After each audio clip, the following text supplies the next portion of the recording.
there's always a hope. Rise and fight.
What's up, everybody? Welcome to yet another BSL. We are on BSL16 here, Group C today, and joining me in today's commentary is going to be another competitive aficionado out of Europe. It is vOddy. What's up, vOddy? How you doing, man? Yeah, hey, good. Very excited to cast these games. I've been playing a lot with OyA. He's pretty good against Terran. Of course, there's not a Terran in this group, but he is known to be good in all matchups. I know.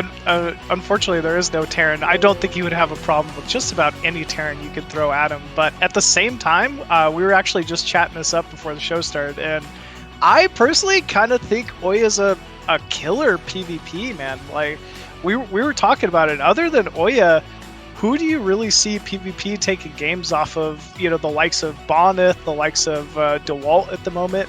I think he is a clear #1 favorite in this group today. But, you know, that being said, we still got to see what JayStar, Hawk, and Dienmax have to say about that.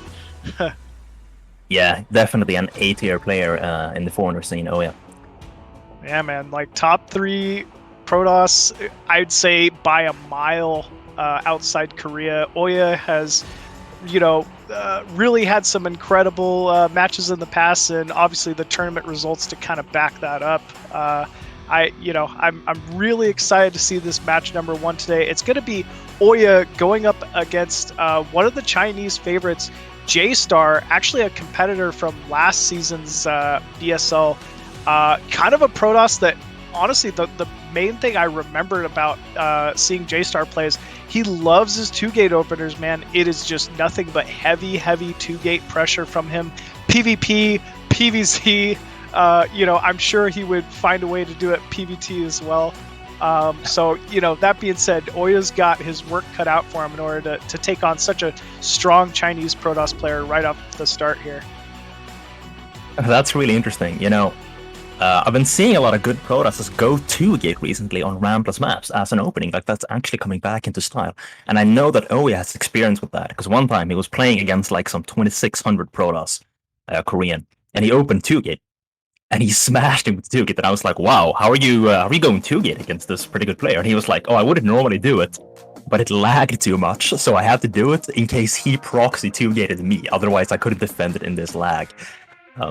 Pretty That's funny, so funny. story, but yeah, that is actually pretty funny. Like, basing your build order, like, based off the latency and lag, you're like, oh, well, Zealots can always just right-click probes, you know? Shouldn't have any problem microing that. right, yeah. Shoot. Yeah, I was actually hearing the same thing from Raz, a good Protoss buddy of mine, actually another BSL caster as well, and he's saying 2-gate's coming back in the meta as well. You know, 2-gate, that 2-gate Forge Expo style is really getting popular once again.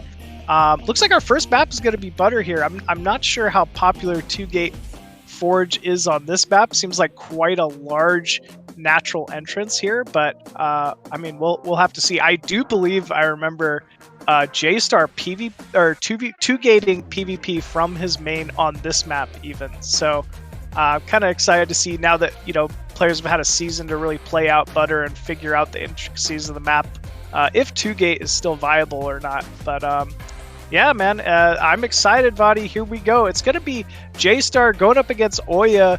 Game number 1 here on Butter. Let's get into the match.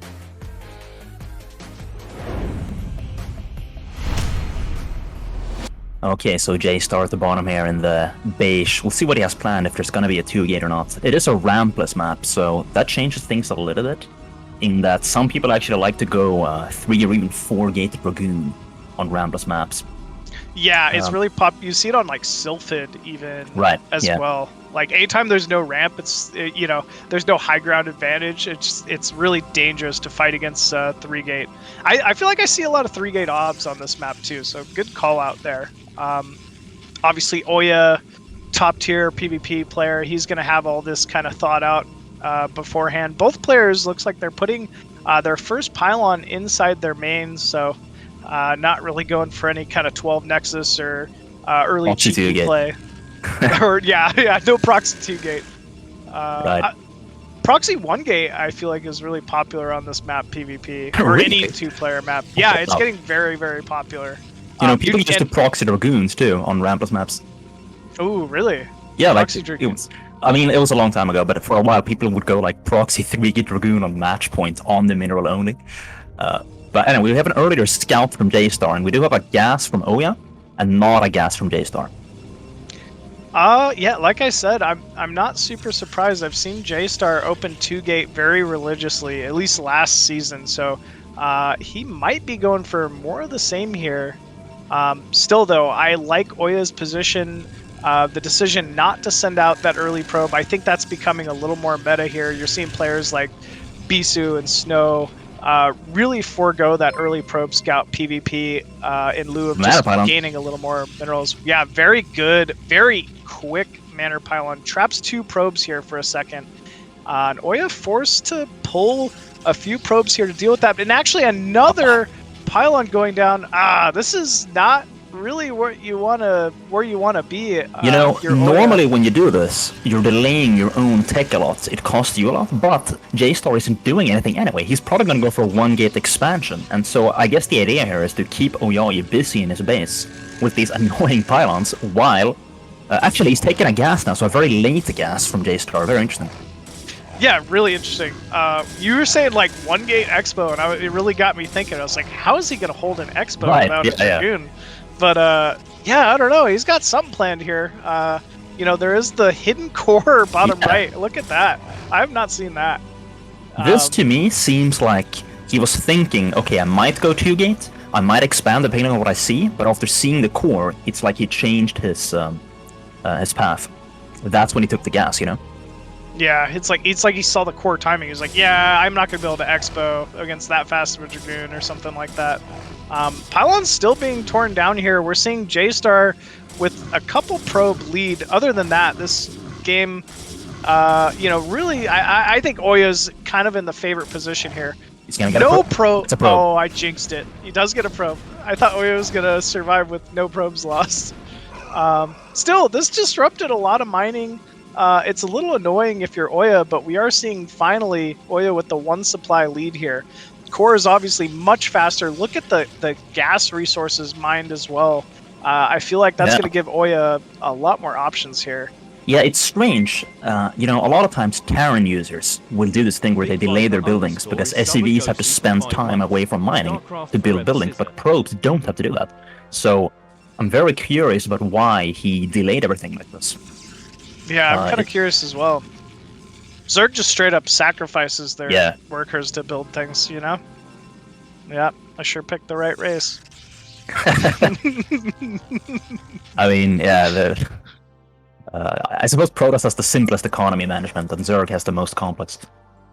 Yeah, yeah. I mean, I don't know how complex it is if I could do it, so we'll see. Ooh, probe. A really good scout timing. It looks like he will at least see that there's no Nexus at the natural here, but that's gonna fall. Seeing 2 Dragoons, I wonder if that triggers like oh, I don't know, this could be DT or something like that. Obviously, we're just seeing the 3-gate that you called out at the start of this, though. Versus 2-gate Robo. Now, because JayStar took such a late assimilator, I mean, he doesn't have the bank of gas that you would want to go Reavers. So I'm feeling OyA might have a bit of an advantage here, because of course 2-gate Robo versus 3-gate Dragoon, the main advantage of 2-gate Robo is having that Reaver. And really, a lot of times people will even upgrade them, either with damage for straight up fights, or shuttle speed for some maneuvers. But of course he's not really going to have the gas to go for that. I personally like the shuttle speed. It's so annoying when you think you're in a good position PvP and they just dive bomb a couple Reavers into your mineral line, and then they're able to get out at the same time. Yeah, it's actually amazing how much freedom it gives you. You know, you can even do it from one base. There are builds that do that at quite high level. Okay. Although I suppose they're not really... Okay, anyway, he's coming up now. 3-gate versus 2-gate. So far, even though JayStar only has 2 gates, he does have more units for now, but that will change as more units rally in from OyA. I think JayStar got kind of the better of that trade immediately. One of OyA's Dragoons a little weak. He's gonna need to wait for at least a few more Dragoons before anything can happen. Oh no, this is OBS. Yeah. Ooh. Well, in that case, OyA definitely with the build counter. Good targeting there, 1-for-1, Dragoon for Dragoon, and it looks like he's going to try to pick off another Zealot, but actually it's JayStar getting the better of the trade there. Yeah, good micro so far, but I have to worry about trying to expand and go an Observer at the same time. Look at the probe count from JayStar. That's kind of unique, right? He's up 7 probes. Yeah, OyA's been cutting probes. He wants to go kill this expansion. You know, he's trying to be really aggro. He does have a Robo behind this. I don't know if he saw the Observer shimmer, but if he did, he has to be happy about that, knowing that a Reaver is far away. I think OyA sees all, so he probably did see that. Here we go. Big engagement here.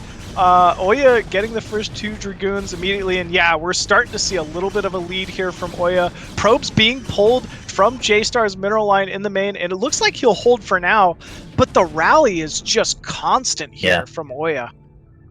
I wonder how far away the Reaver is. Okay, so he has to be building a Reaver right now. Okay, yeah, there we see it. But, you know, honestly, one thing you can do, and we might see this probably actually, is go for the expansion attempt, and then you reactively cancel it, just like a 12 Nexus in PvT back in the day, before people started, you know, Forge expanding in every matchup. And then you don't necessarily have to be that behind, because you still have the Reaver advantage. If you abandon ship early, but he tried to stay there for a while, and he lost a lot of Dragoons, so he might actually die here. We do have a timing for the Reaver that OyA is trying to use. Look at that control. Good focus fire here from OyA. Dragoons are still constantly moving across the map, and I think he might have a slight window here. Reaver is out, though, so if he's going to go, he's got to go now before the Scarabs bank up. Yeah.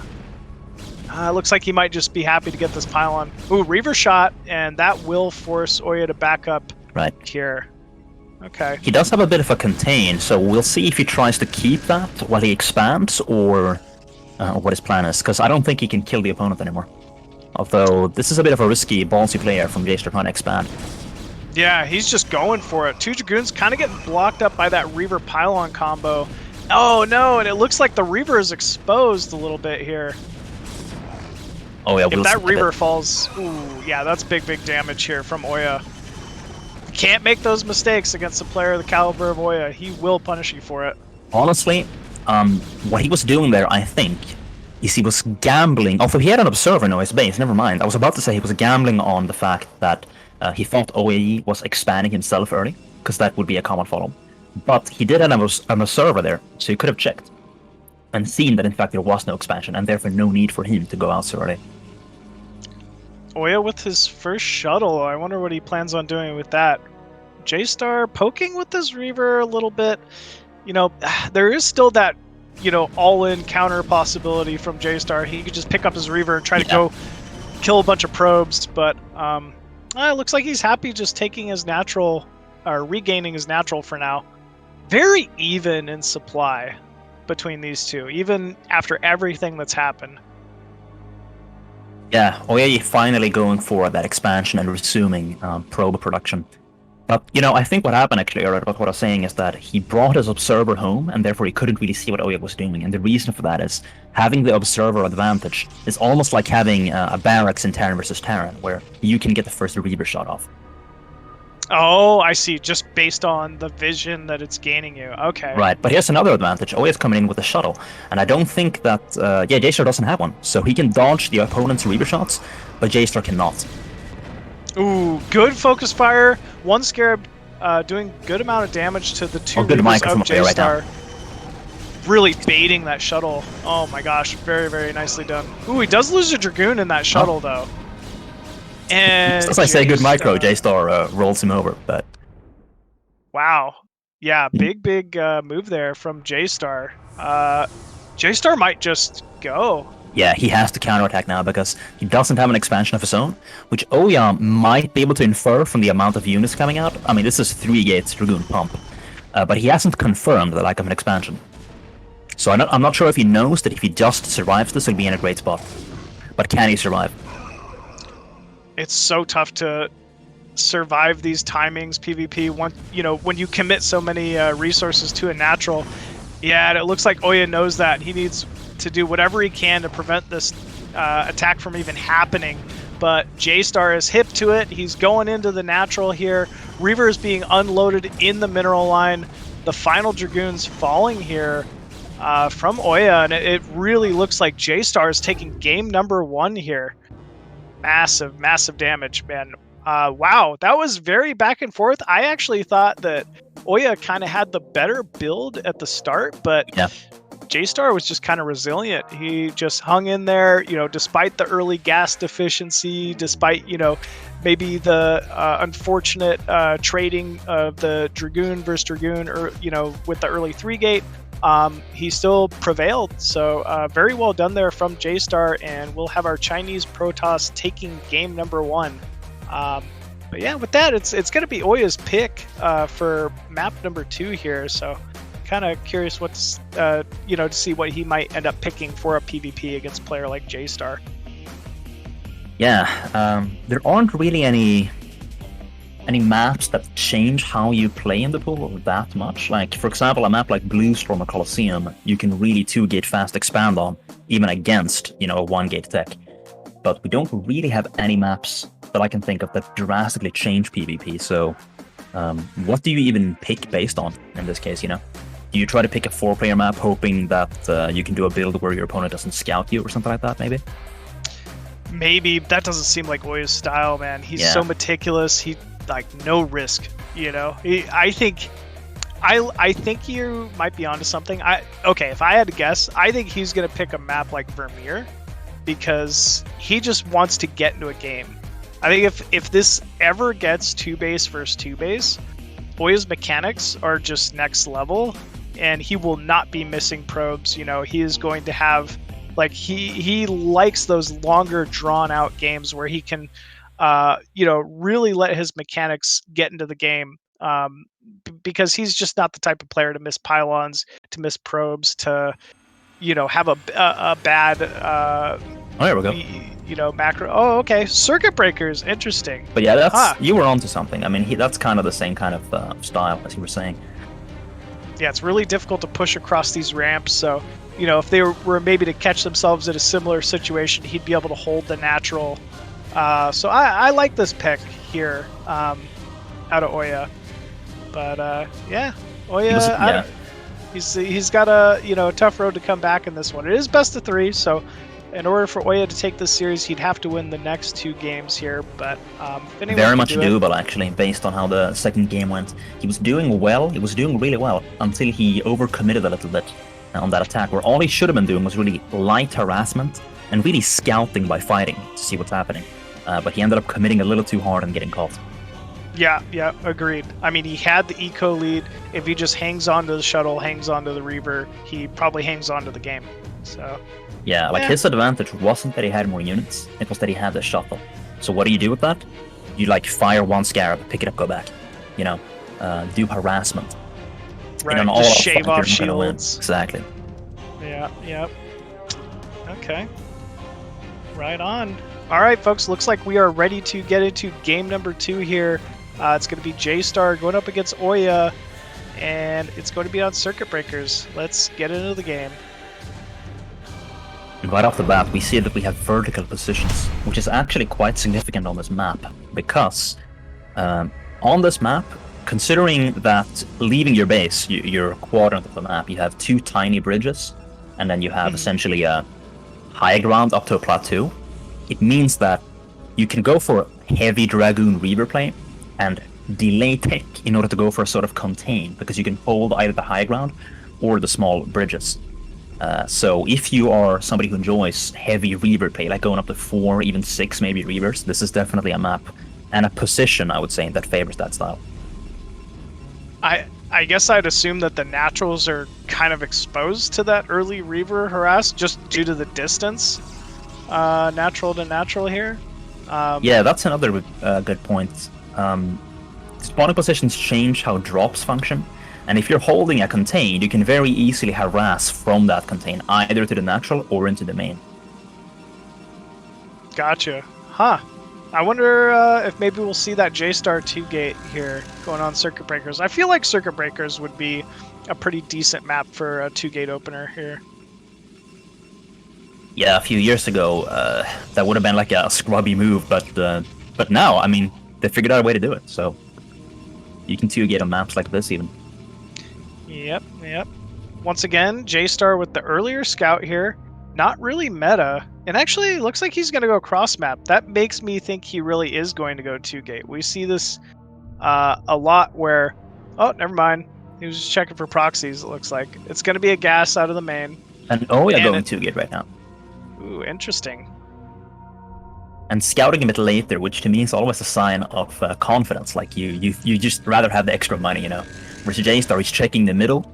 I mean, that could be a sign of confidence too, I suppose, where you think you're so much better than your opponent, you just have to not die to anything silly, which could be what he's doing. But he's going to scout this 2-gate first try, which is very fortunate for him. Yeah, very, very fortunate for JayStar here. He's got the option to go for pylon blocks again, or, you know, even steal OyA's gas. OyA at least will actually get first scout as well. As you mentioned, it is going to be a little bit of a later scout, but he will see it. This is just standard 1-gate. Vespian Geyser already up here for JayStar. And yeah, each player just trying to get as much scouting info as they can here. He's going to see that his opponent is adapting to the 2-gates. Of course, the lack of probes until now and the late core is because he's adapting to the 2-gate to make his own zealots. And that's really going to prompt OyA to do whatever his planned follow-up was. Like, he's not going to get in there and kill a bunch of probes as a surprise attack. So we'll see what he's planning here and what his transition is supposed to be out of this. Yeah, I feel like if you're committing, you know, these early 3 zealots, you want to get a little bit of pressure in. Obviously, you can. I would assume that OyA is probably going to harass the zealots on the ramp a little bit, just get a good idea of when the Dragoon first pops out, allow his probe to scout, you know, maybe the tech of JayStar here. Likely going to be a robo, but you never know. OyA gets the he's probe drilling to try to get in. Okay. Pretty good. I still think JayStar got the better of this trade. Yeah. Yeah, it was still a pretty good wall. As you were saying, he wants to get value out of those gateways he made early, but I'm not really feeling the value here, to be honest. The one thing he's got going for him is this probe inside the main. Oh, I guess he's got a zealot running into the main too. Yeah. Maybe if he gets a couple probes here. He did get a mana pylon, so that could be a few dead probes in a while. Ooh, he does focus down the weak zealot. Very nicely done here, and he's got the magic 1 probe, 2 zealots in the main here. Can he get another? 2? Okay, he's definitely getting value now. 3? Wow, okay, he's pretty so big. good. And there's still a mana pylon, by the way. Every second that exists, he's denying mining time. Yeah, there's 2 trap probes there. I mean, he's also able to scout the tech, right? JayStar can't quite put down anything he wants at the moment. And actually, OyA not even that far behind with his Dragoon range. So I feel like OyA's kind of making up for the early start, the early build order counter. And already a robotics from OyA. Versus a 3-gate of JayStar. And on a ramp map like this, I like 2-gate Robo. You know, that has to be very comfortable, I think. Yeah, I don't think he's afraid of getting his ramp broken, especially off of a 2-gate opener at all. So, really liking the build order once again here out of OyA, given their position. But, you know, the 3-gate from JayStar isn't something to be taken lightly, right?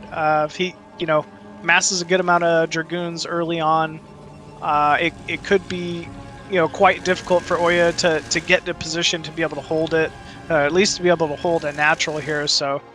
Yeah. Wow. Okay, this Dragoon might get caught, actually. He was out scouting for, I don't know what, to be honest. Probes, maybe? Yeah, I'm not sure, but this is definitely going to get caught. This is actually a big pickup here from JayStar.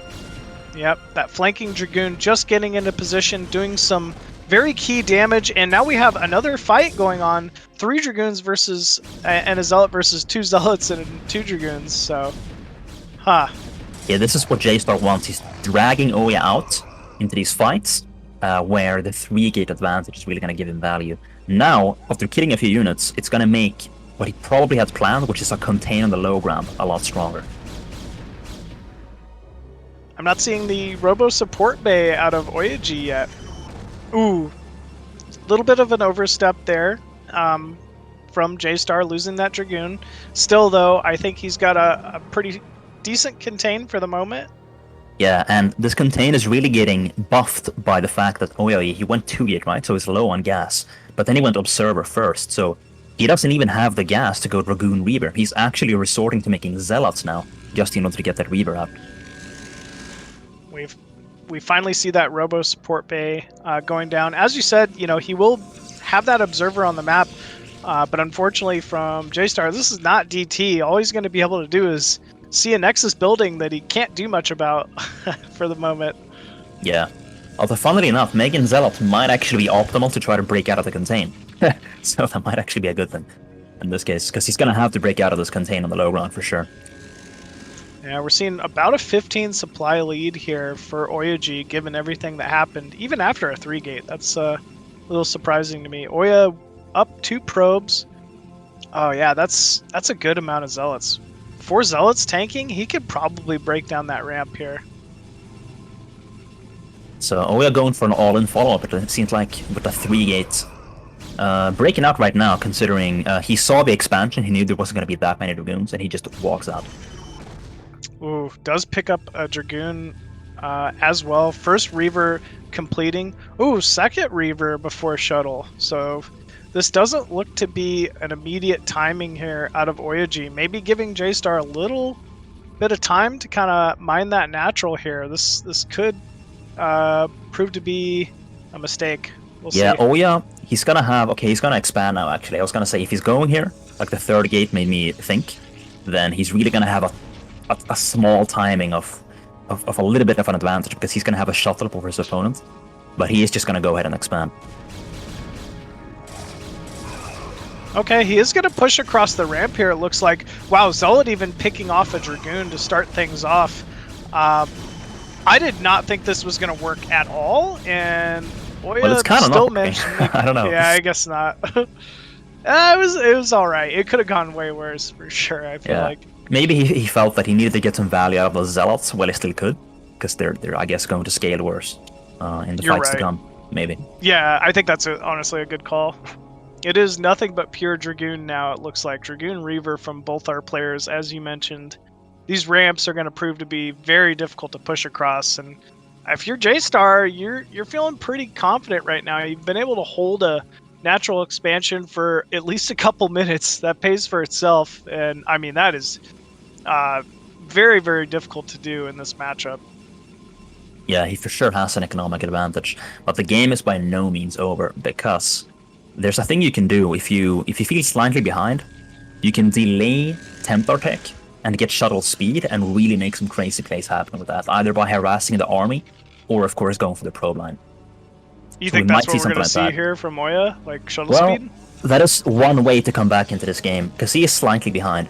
And he does have this forward position, as I was talking about, so he's got a little bit of a contain, and from here you can threaten the front and the back at the same time. Yeah, we're seeing OyA push across to that mineral only from the high ground. You might try to snap some units here. Ooh, it's actually JayStar getting the first connect with his Reaver here. Oh no, Dragoon's getting a very Wow. nice target down on that shuttle, but actually, big This is splash amazing damage. for OyA. JayStar immediately went all in for that shuttle, and OyA did not mess up. He did not pick up the Reaver, so he used the shuttle just to tank, and got some massive, well-aimed Scarabs. That was just incredibly done here. OyA marching in with about 10 Dragoons, getting into that mineral line, and on top of all of the production here of JayStar. No more Reavers left for either player, but as we see on the mini-map, it's OyA just rallying pure Dragoon across the map here. JayStar does have a Reaver finally. Ooh, gets one nice connect with the Scarab. One Dragoon goes down, but yeah, it looks like OyA just proving to be a little too much here for JayStar.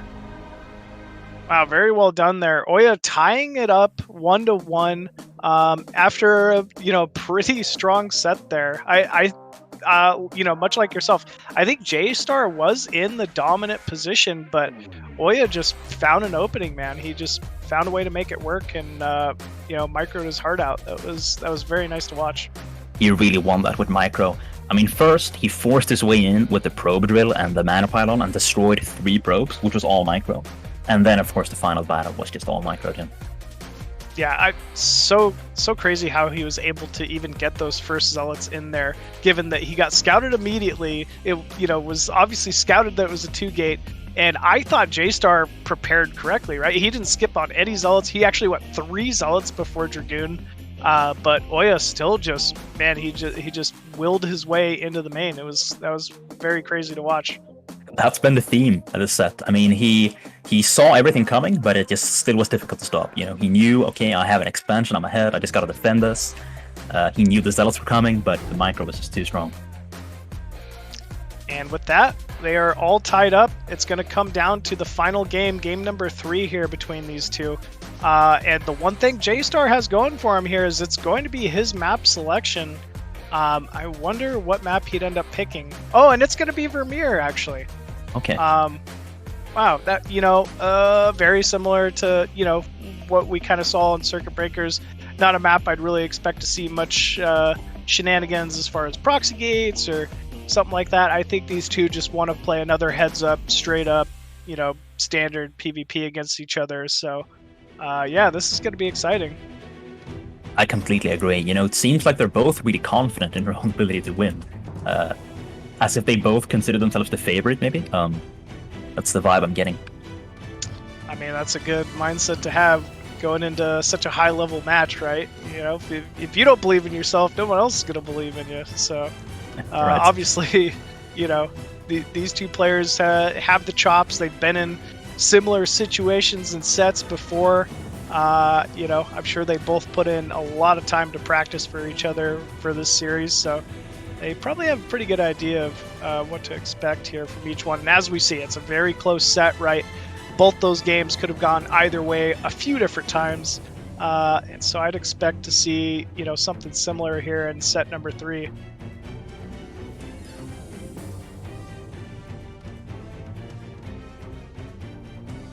All right, looks like we are ready to go here. It's going to be JayStar going up against OyA on Vermeer. Let's get into the game. Okay, so this map, of course, is a bit rotationally symmetrical. And I would say these spots favor OyA a little bit, because you really want to storm drop the natural. It's difficult to defend the natural compared to the main, because you can't really place units to intercept the shuttle. And of course, the natural of JayStar is more exposed than OyA's in these positions. But that can even come into play, we'll see. Because it's facing towards, right. OyA's base. You're right. Huh. It's funny, they got, vertical positions yet again. Yeah. I mean, even on Butter, right? Like game 1, it's always been all the right side of the map. Yeah. The entire set. That is kind of funny. We could maybe still see a 12 Nexus here. I saw a couple people chatting about 12 Nex in the chat. They're doing that now? Yeah, it's a thing. It's super risky, but you can do it PvP. Cool. Be funny to see.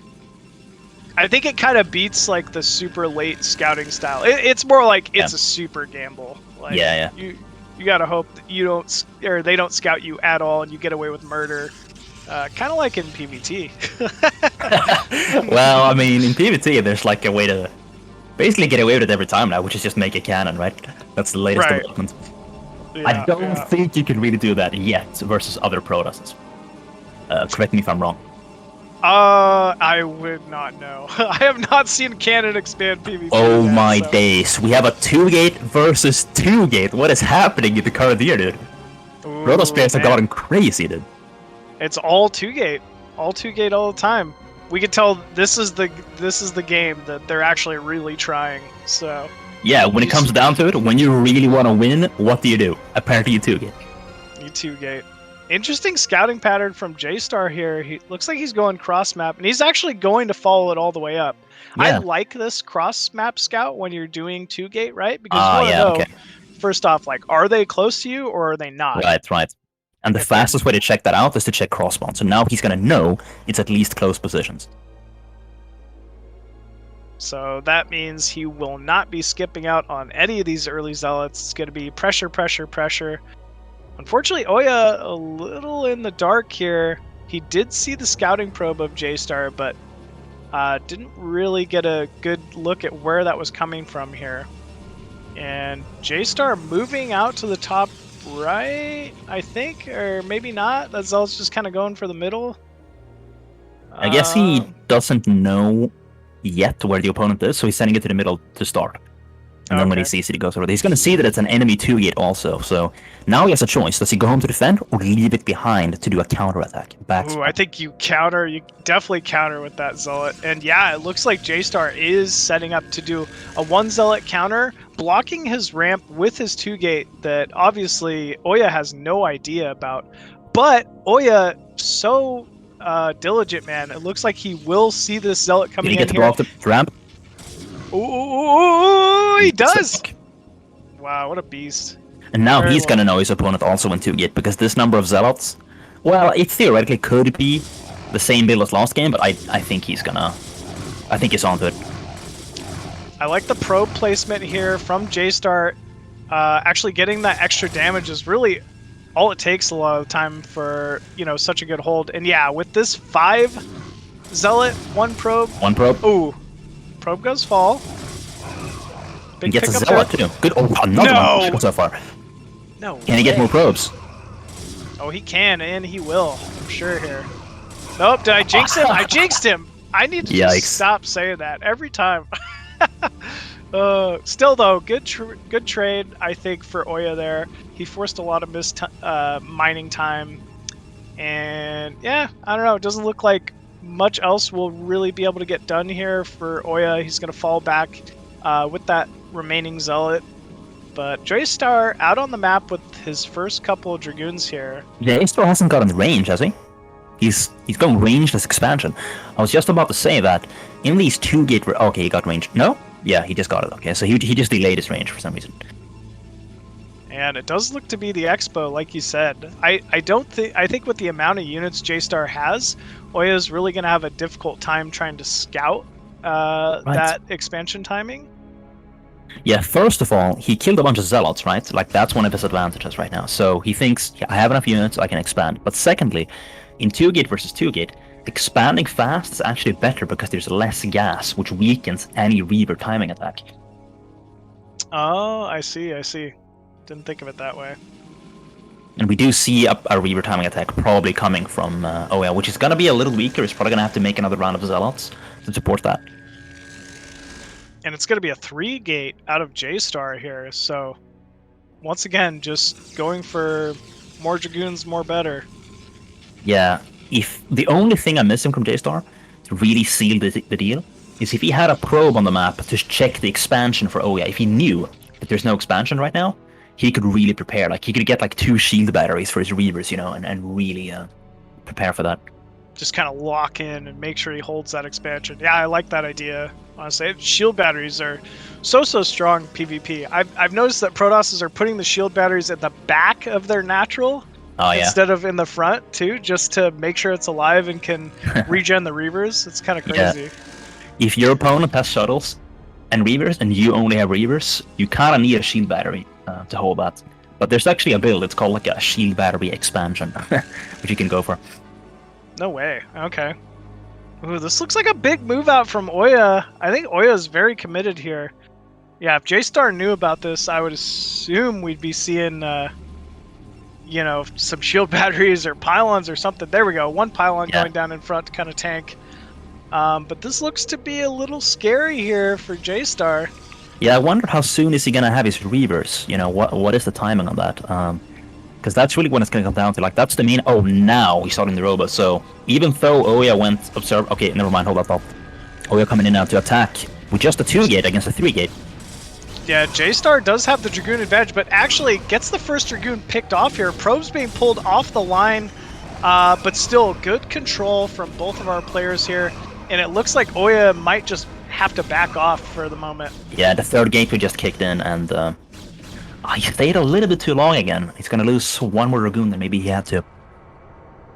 Yeah, 4 Dragoons remaining here. Looks like JayStar is going to opt to fall back here. No expansion started yet for OyA, and it looks like he's just kind of waiting for the reavers. He sent the probe, but unfortunately the ramp was blocked, so the probe never made it there. That's why he was floating a little bit of cash. But anyway, even though he went observer first, he still has a reaver timing here. That is probably going to be his play. Like, he's going to have to equalize with these reavers he's about to have, kill as many Dragoons as he can, or sneak into the main. But actually, a big counterattack coming now. Yeah, big reaver drop going down at the natural. Oh, never mind. I thought that was the shuttle. Shoot. Okay. Where's the reaver at? It's in the robo being made, I suppose. Oh, dude, he might be able to get the expansion right now. He's isolating the 2 forces. They can't join up right now. Yeah, this is big here for JayStar. Once that reaver comes out, though, this could be a little dangerous if JayStar kind of oversteps. Yeah. He's going home with some of the Dragoons. He might be fearing a reaver drop counterattack. So now he's going to commit to this base with only a few units, and he may not even get the base. This is a blunder. Yeah, this is JayStar kind of throwing this away. Dude, if he doesn't get this Nexus right now, that's a yikes. Oh my goodness. Wow. JayStar, what are you doing, man? You had such a strong position. Oh, dude. Honestly, man, like, you just gotta pick one theme and go with it. Like, either gamble for the Nexus, be like, no, there's no reaver coming. I'm calling it out. I'm just gonna get this Nexus. Or don't go for it at all. You know what I mean? He tried to do it while losing as little as possible, but he just barely needed like one more Dragoon, you know? So he gambled to try to be optimal to get that snipe, and yeah, it just did not pay off. So now this Reaver push I talked about is going to be so much scarier. 2 Reavers and the Observer advantage for OyA, which means he's going to get the first shot every time. I mean, OyA's got to just be very confident now after that. That was a big hold for that Nexus. He got basically, I think it was like 6-7 Dragoons for free. And yeah, look at this force here. Oh, he's isolating his opponent now, the same way JayStar was threatening to do. So 1 Observer coming in now. Oh, he actually has the Observer in the main, so he doesn't have the Observer advantage in this fight, but he's gonna start going for these pylons anyway.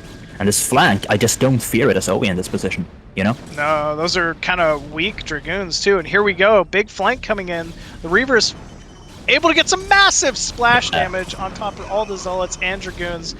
Oh man, OyA is just so talented. 6 more Dragoons, you know, the ones he lost with this, maybe he could have held. Although it would still have been a sick push. But right now, it's just a slaughter. Yeah, it's just over. Once you see the probe starting to get pulled like that, you got to be feeling good if you're OyA. Man, I mean, he just executed this so well. He didn't give up even when he was in, you know, kind of a bad situation there. It really wasn't looking too great for OyA until that failed counter timing, unfortunately, from JayStar. You look at that game and you think, oh, this is bad for OyA. But he always had a play. Because he always had the faster Reavers. And to an aggressive, decisive micromanager, you can make a lot happen in that situation. So it was scary for sure, but it was always playable in my opinion. You're right. You're right. Yeah, I guess it was playable. I just felt like JayStar, you know, he definitely had a strong position. But man, things sure turned around pretty quickly there. And with that, it's going to be OyA moving on after a pretty close series there against JayStar.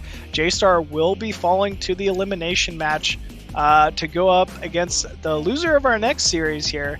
It's actually going to be Hawk going up against Dienmax. Interesting. So ZVP. All right, cool.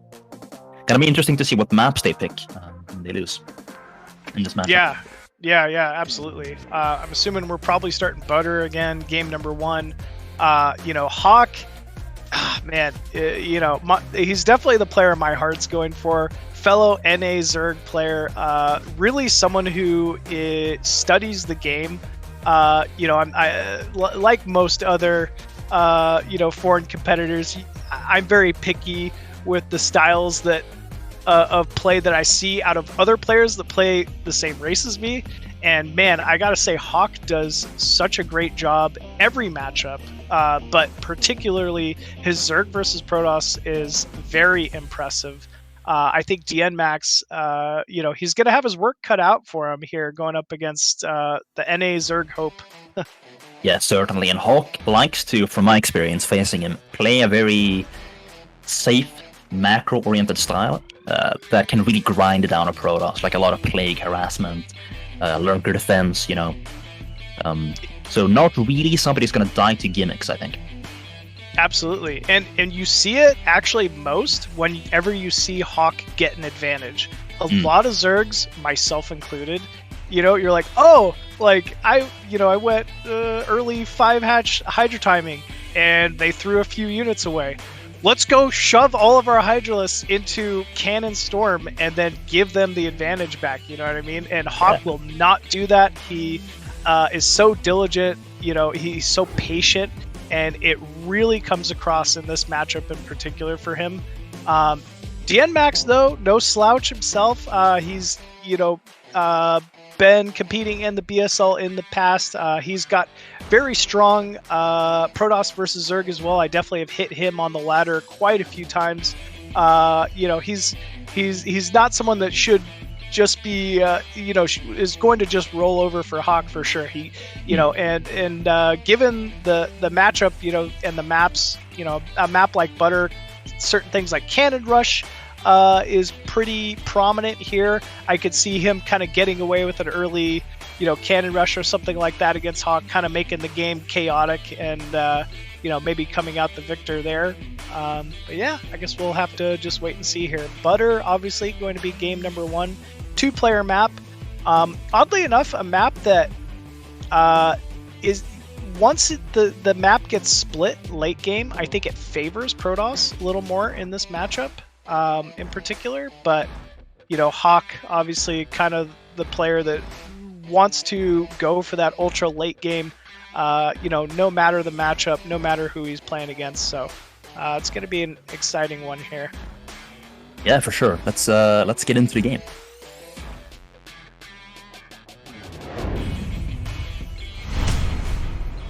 Okay, so Dienmax starting at the top, technically slightly worse, because your Templar's gotta spawn outside of your base, which means it could get sniped by any Hydralisks.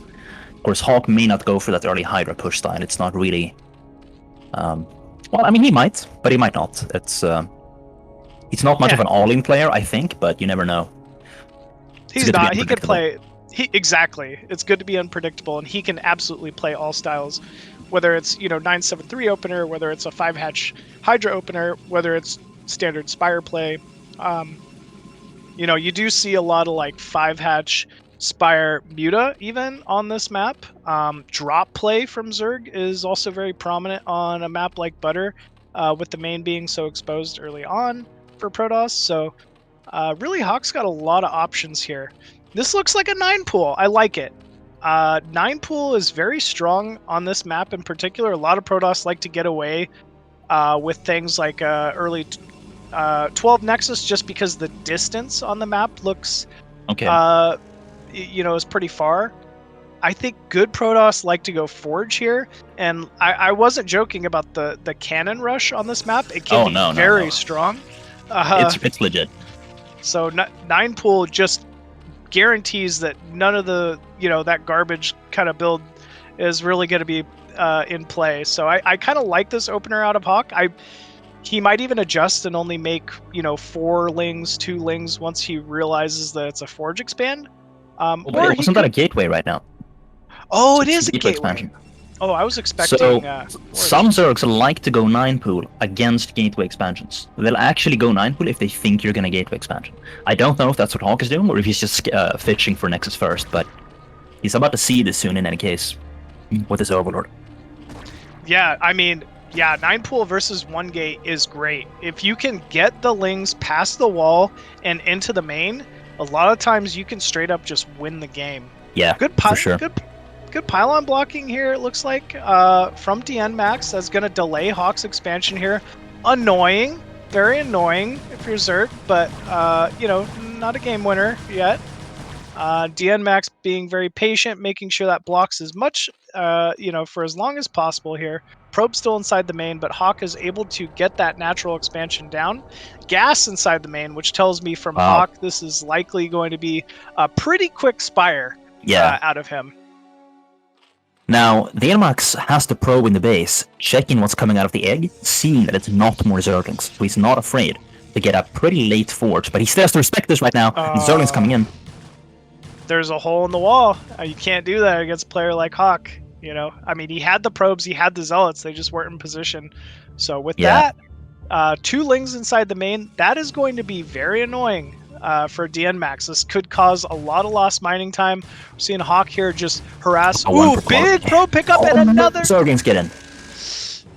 Man, you called it. I mean, Zergs love to go 9 pull if you know it's going to be a gate opener. I was not expecting this. And man, big pickup here already from Hawk. 6 Zerglings inside the main. The Zealot is forced to retreat into the main. And actually, we're even seeing a counter from Dienmax. Okay, looks like a probe and 2 Zealots moving across the map. No Nexus place from Dienmax, so this is very committed. Wow, the counterattack is just not something you ever think of.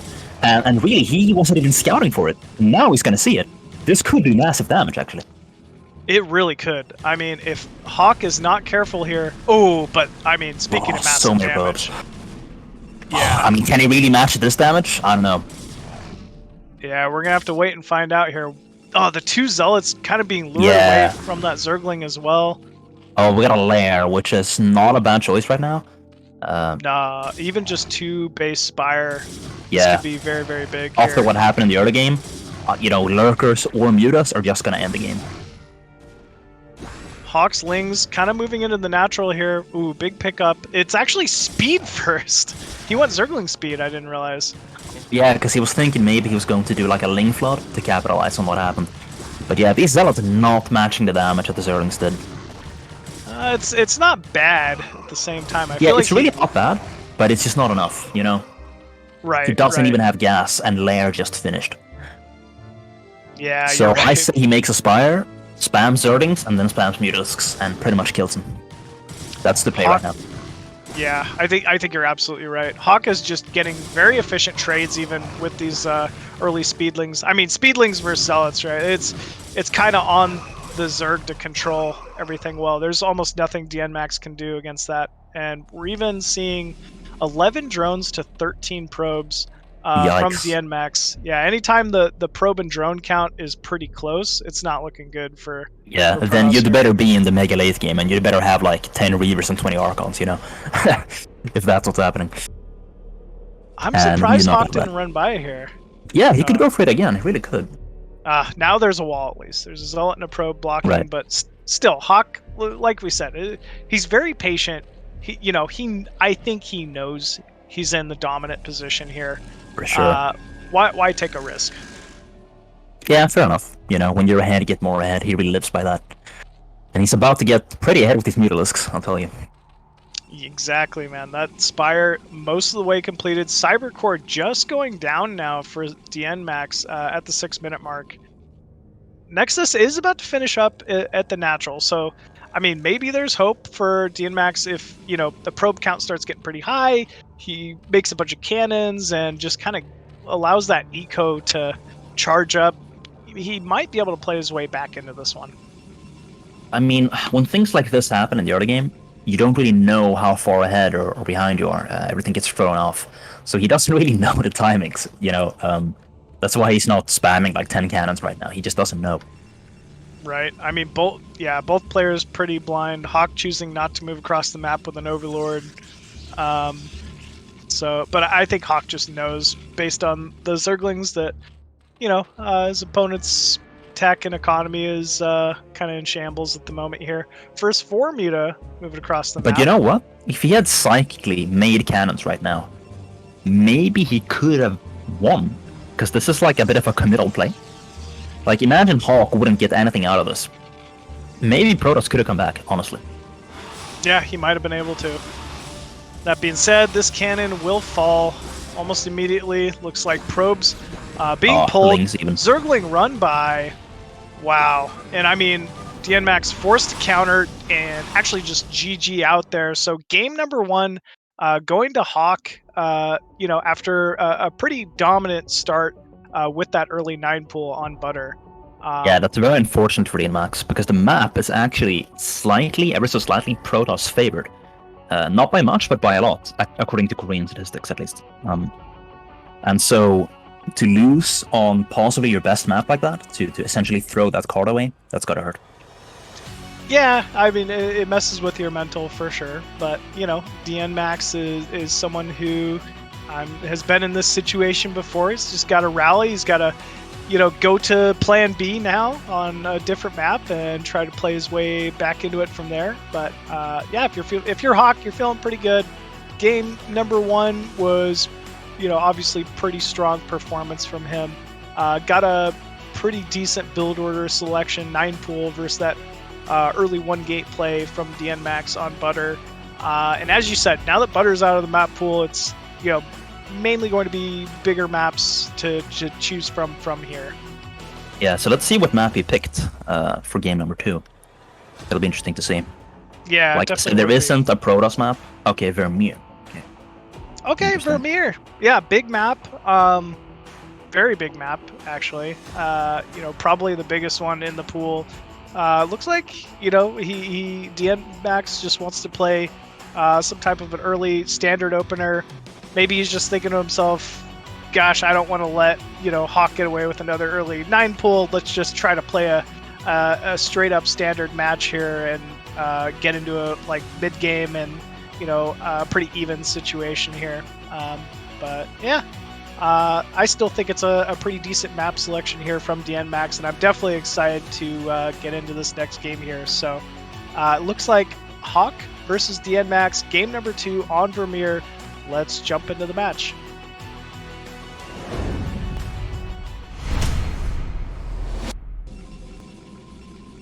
Okay, so Vermeer is the choice. Dienmax spawning at the top left, Hawk bottom left.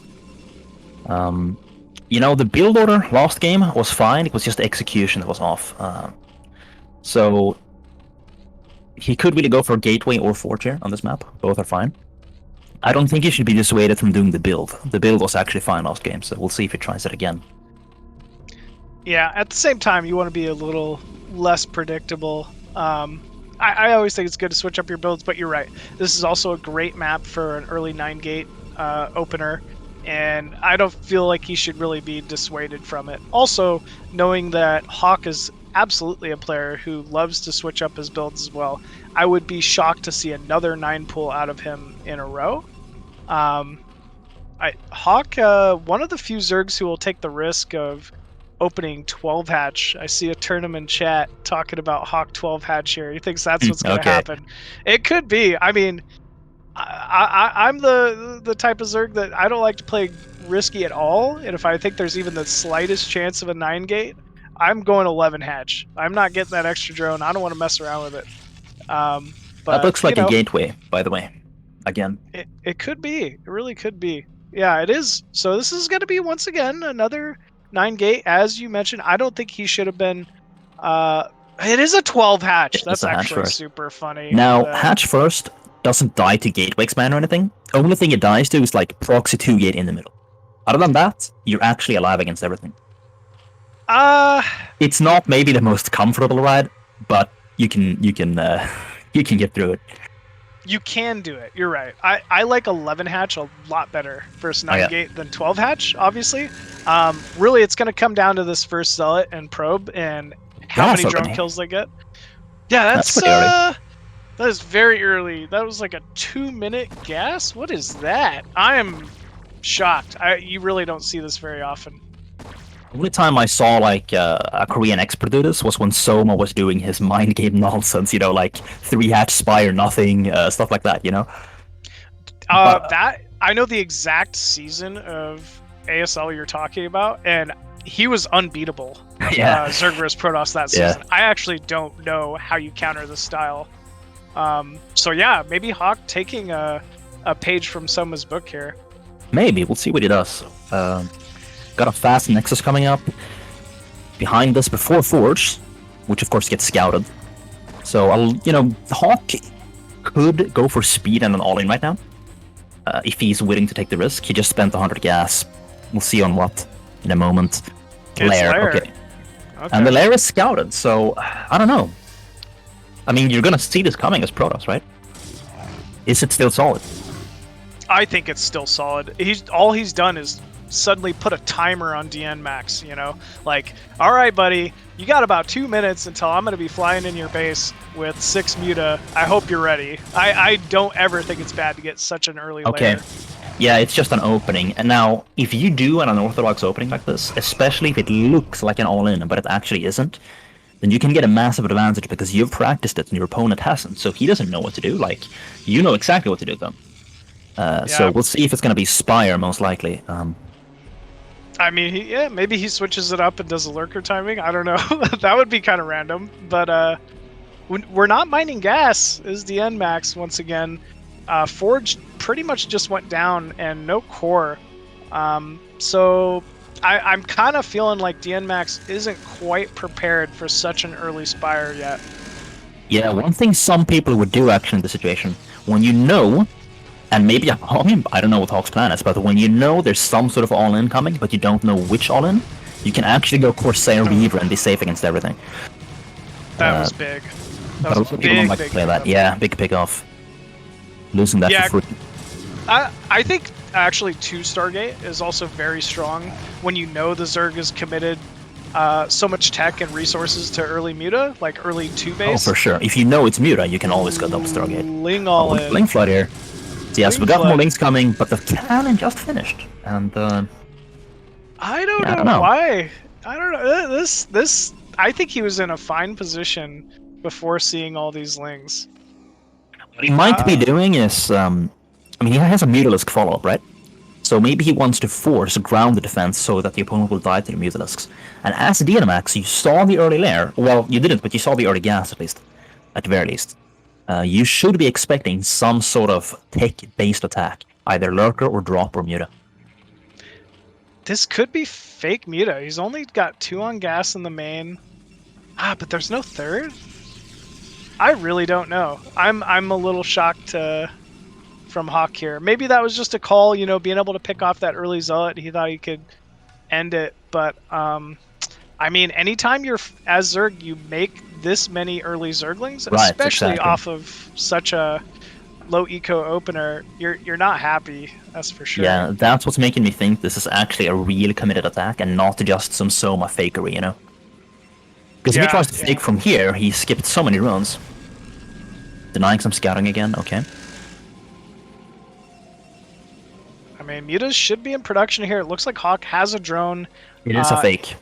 Wow. It is. Wow. And he cost some cannons from Dienmax. A lot of cannons, actually.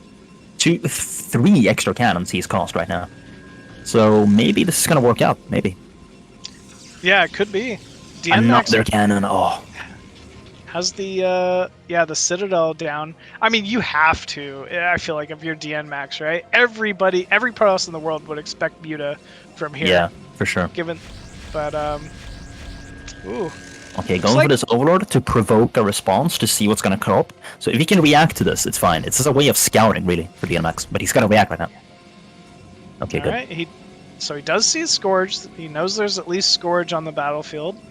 Yeah, he's got plenty of cannons now, so he shouldn't be super afraid of any kind of early Muta timing at this point.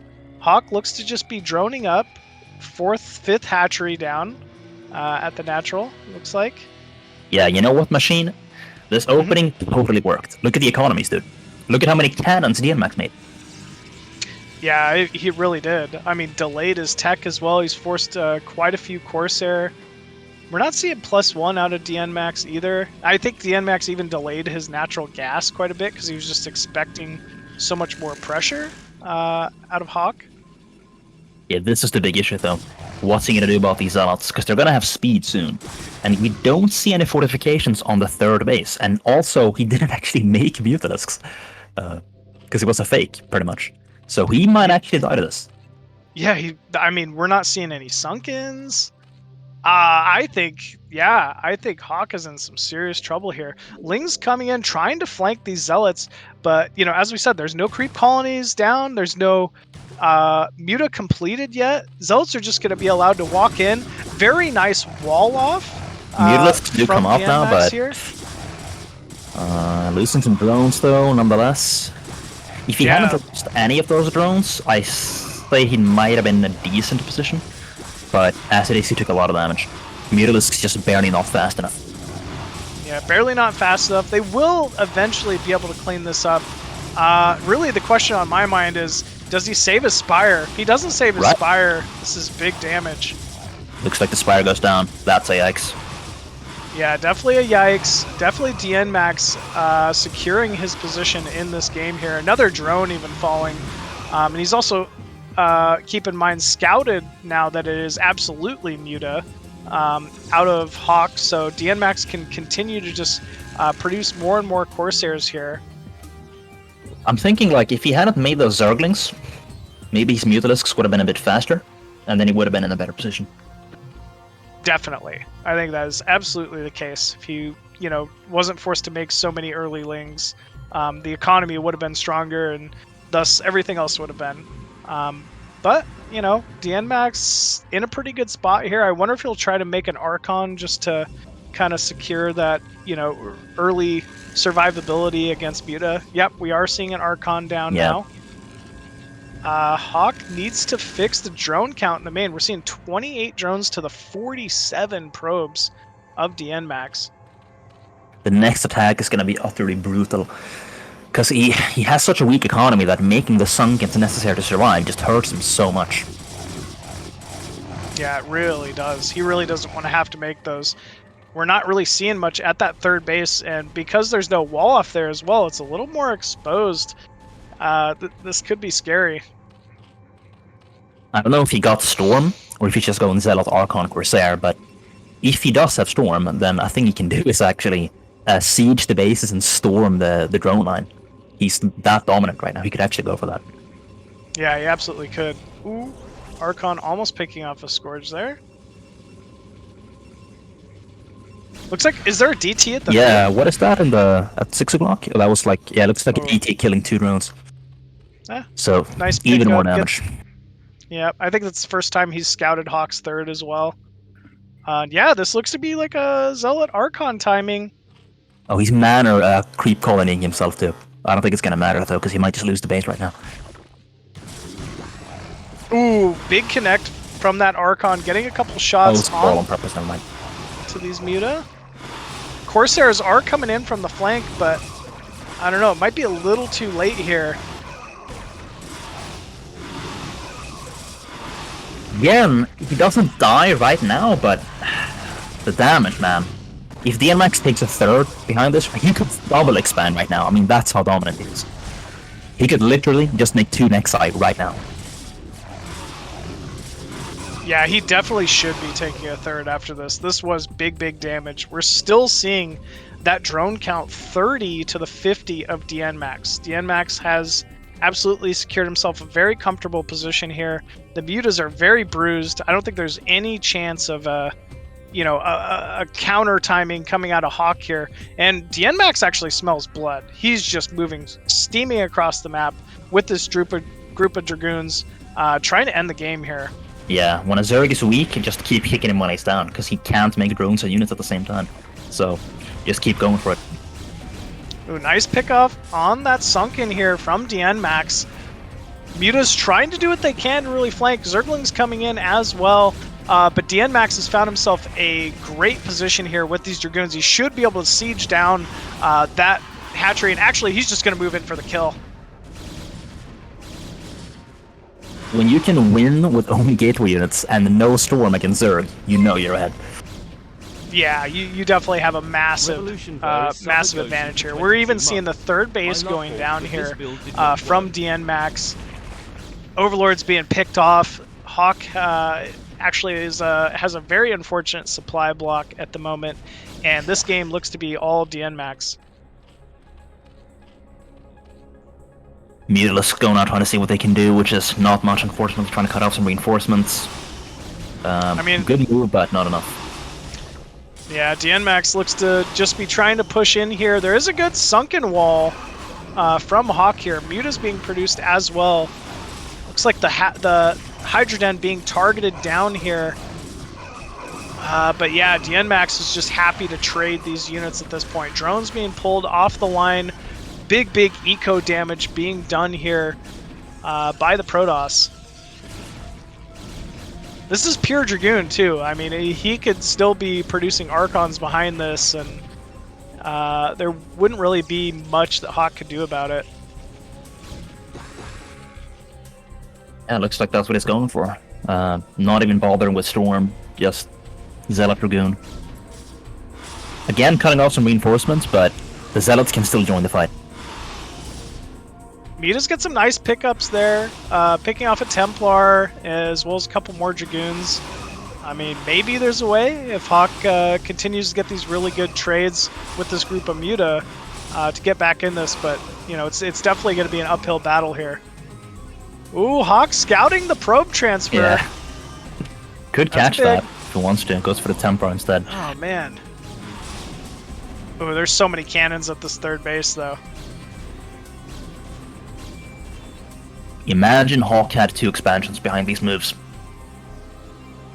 Yeah, I mean, he's just been contained at this point. It's so difficult to play your way back in here on lower base count as Zerg, for sure.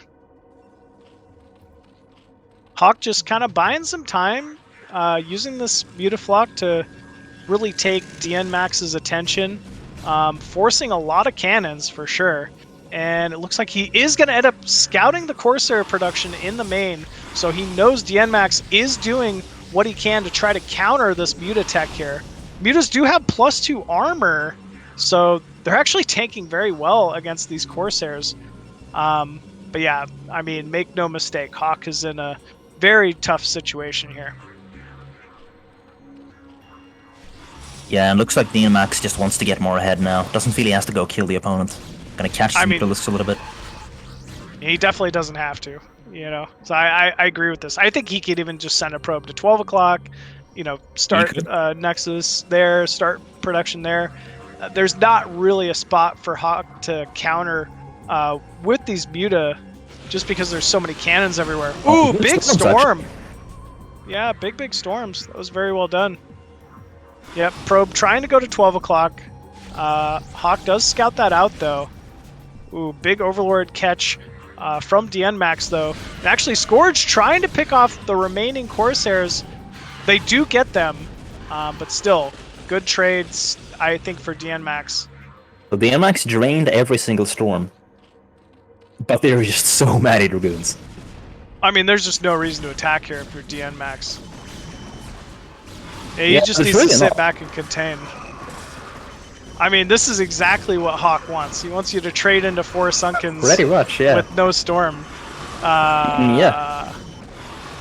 Wow. I mean, that went about as well as you could ever want for Hawk here. But still, I mean, he's down basically double the supply. It's still going to be quite difficult to win from here. Dienmax might actually be focusing on the next game and planning for that. And like be daydreaming in this game, because he knows he's so far ahead. That might be what's happening right now. He is. He's so far ahead. I mean, using the high ground to his advantage here as well.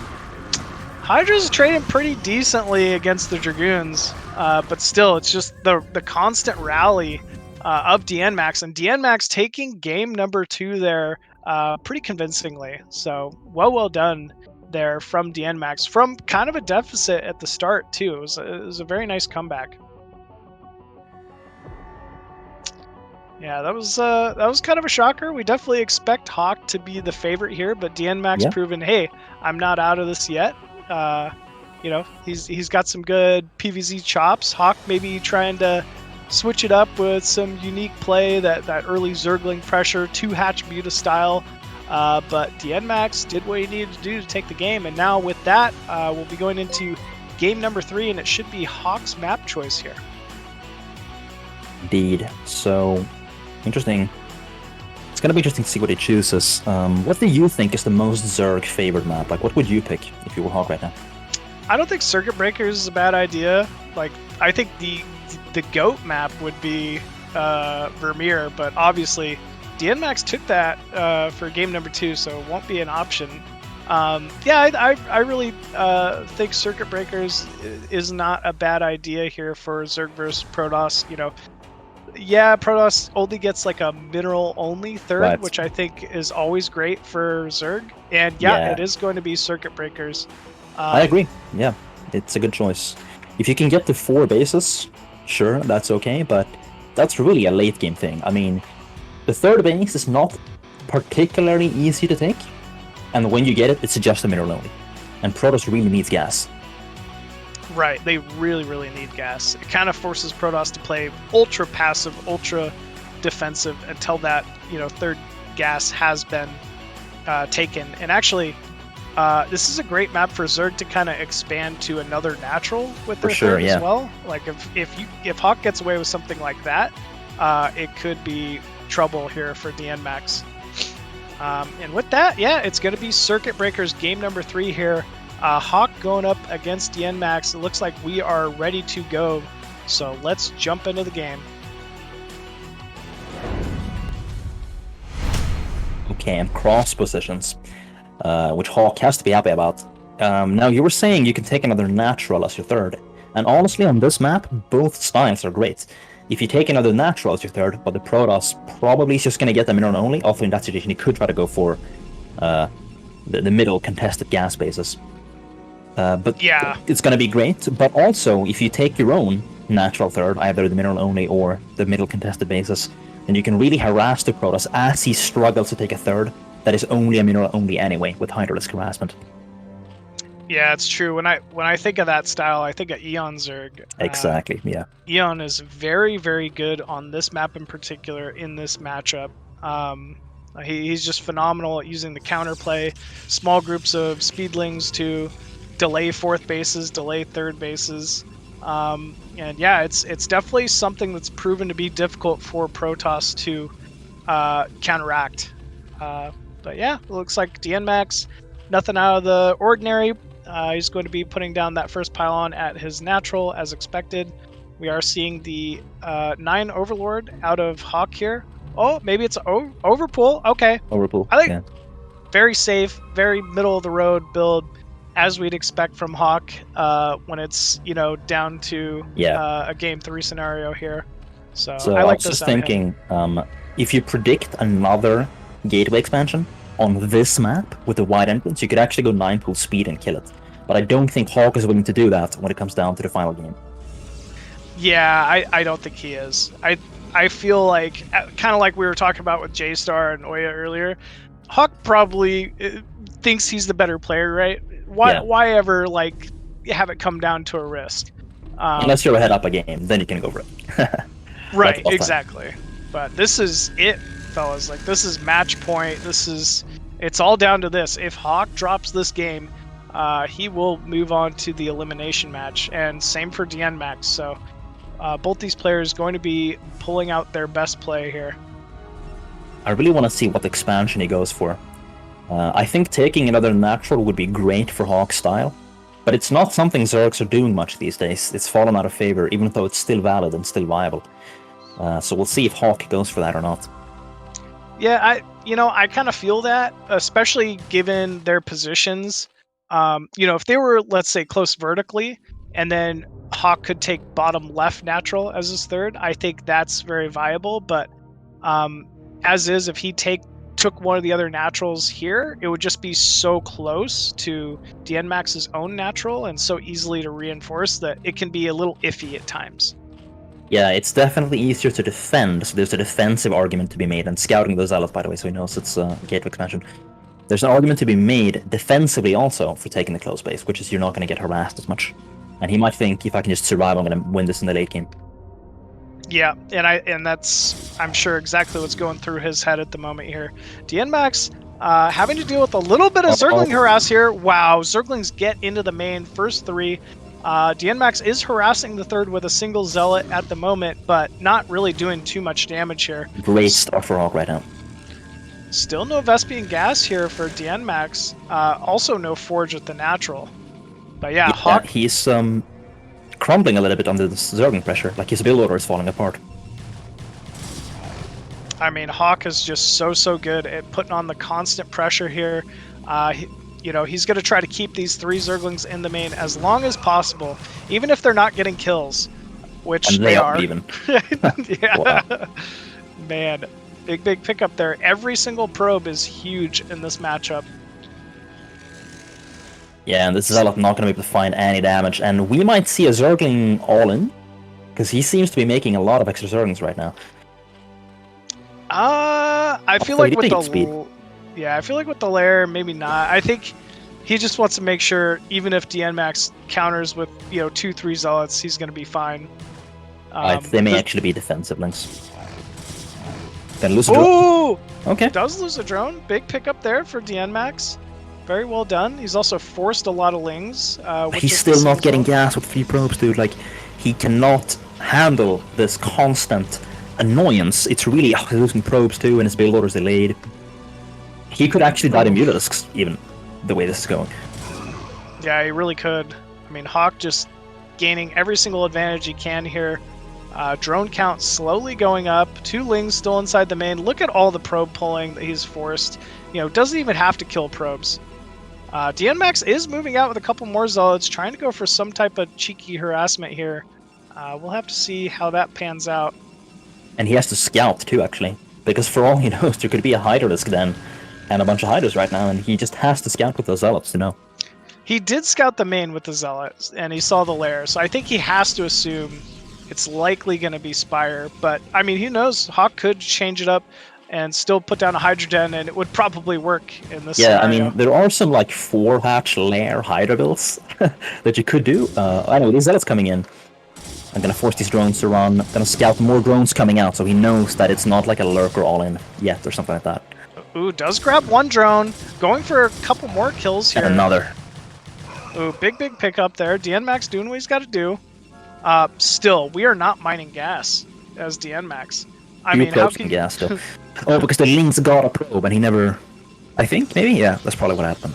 They just keep... Yeah, he keeps forcing him to pull off. Oh, man. Yeah, there's not enough gas to even start the first Sarah yet, unfortunately. Oh, that's crazy, dude. Now, I mean, will Hawk go for the... Okay, he sees the late Corsair, so he might go for, 5 Mutas, 2 Scourge, not even all in, just to punish, He definitely could from here. I feel like that's what I'd be doing, honestly. We did see him bank quite a number of Larva there, and he does have the gas for it, so that may indeed be coming. 2 lings still alive inside the main of Dienmax, forcing more and more probes to be pulled. He does scout the Citadel completing, and yeah, look at just the probe shuffle on that gas has been constant here. Yeah. Dienmax banking quite a bit of minerals here.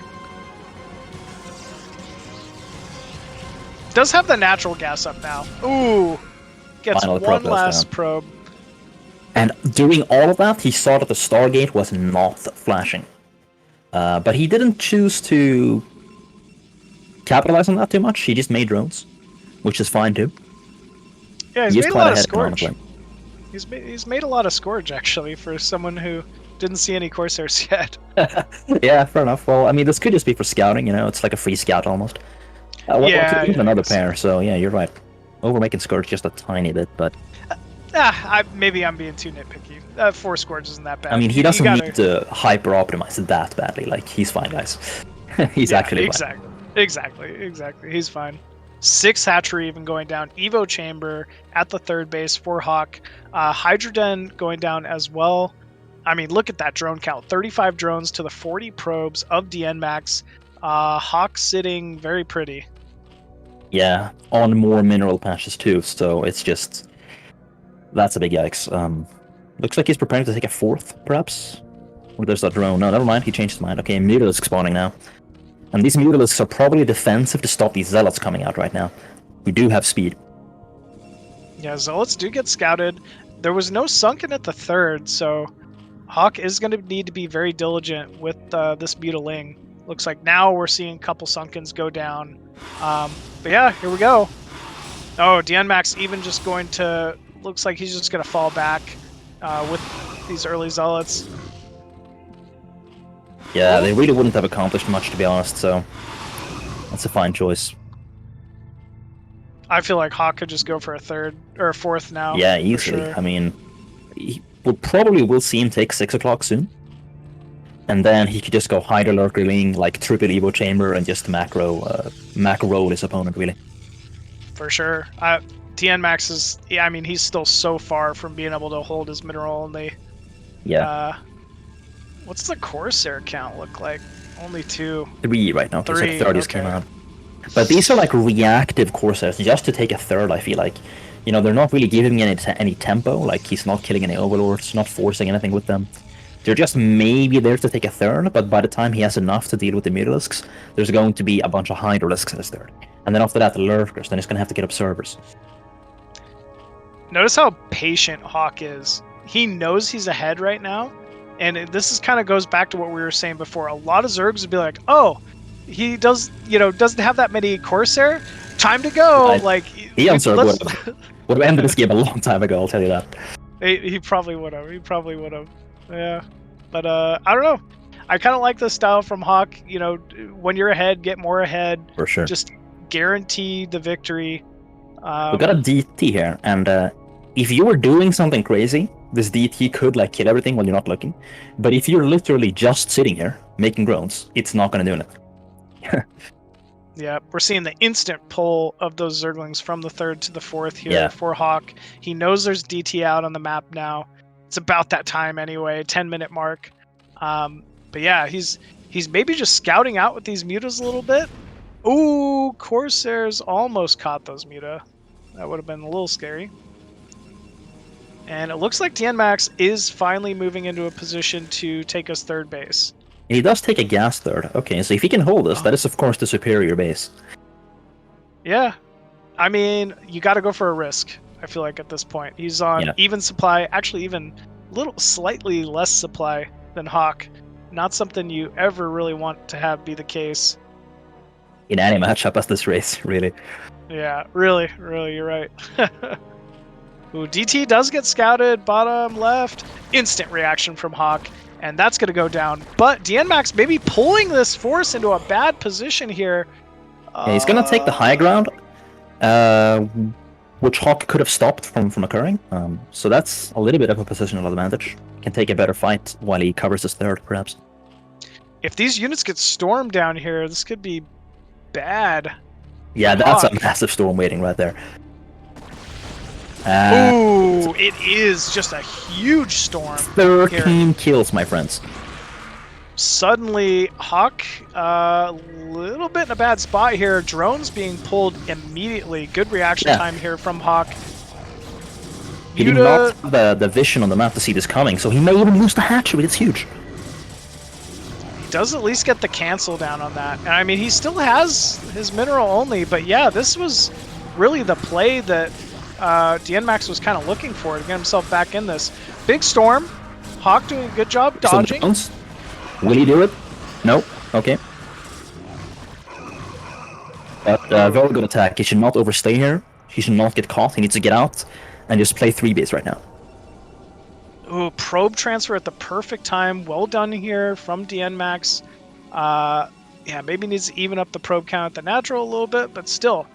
He's in a decent spot. He did force, obviously, the death of this 4th base. Hawk kind of positioning himself out on the center now to try to take mid-right instead. Looking at the supplies, Hawk still has the supply advantage here. And really the one thing is we're not seeing much vision on the map here from Hawk. And that's why he lost the base to begin with. And against an opponent who doesn't have a dominant amount of Corsairs, you really should just have Overlords everywhere, you know? Yeah, absolutely. I mean, you need Overlords everywhere. I mean, it's a little scary against Corsair, right? But still, I mean, he didn't have that many Corsair to where I feel like Hawk really needs to be super wary with his Overlord placement. If your Scourge can just go kill his Corsairs, then you have no fear. Then really you're just not getting free value out of those idle Overlords. But 3 base now for Protoss. I mean, this is a very playable position all of a sudden. Yeah, it really is. One thing I gotta say is Dienmax has maybe the latest obs I've ever seen in this matchup, and he's still trying to be aggressive. Dude, Yeah. he's getting... I just noticed that. Wow, I mean, that's crazy. I feel like if Hawk knew, I mean, he would have been pressured. Oh yeah, for sure. He's gonna walk into Lurkers now, and this is pressing a bit too hard, considering he doesn't have Observers. He's gonna fall back before he loses much, that's good. This is way too much damage here. He's not falling back. He's kind of still moving into the Lurkers here. I think Hawk smells blood. He knows this is a little bit of a misstep. Yeah. He's got so many Hydras, so many Lurker. Yep, he's going to swallow this with Lurkers. This is actually a classic Protoss mistake that even sometimes Korean experts make. And basically, the rule you should follow in PvC is never go all in. And what I mean by that is, whenever you attack, you should just like snipe a Lurker, run away. Do a storm, run away. Like, you never want to get surrounded and actually stay in one area, because then Zerg just swallows you. Yep. Yeah, I like what you said about like do a storm, run away. Like, you want to be as efficient as possible. And if you're just trading energy, literally just energy on your Templar for units, go for it. You could do that all day. You know, even if it takes the whole freaking game like 40 minutes long, you could just be ultra efficient with Templar in this matchup. So Hawk really running away with the expansions now, and now he does have that division everywhere we were talking about.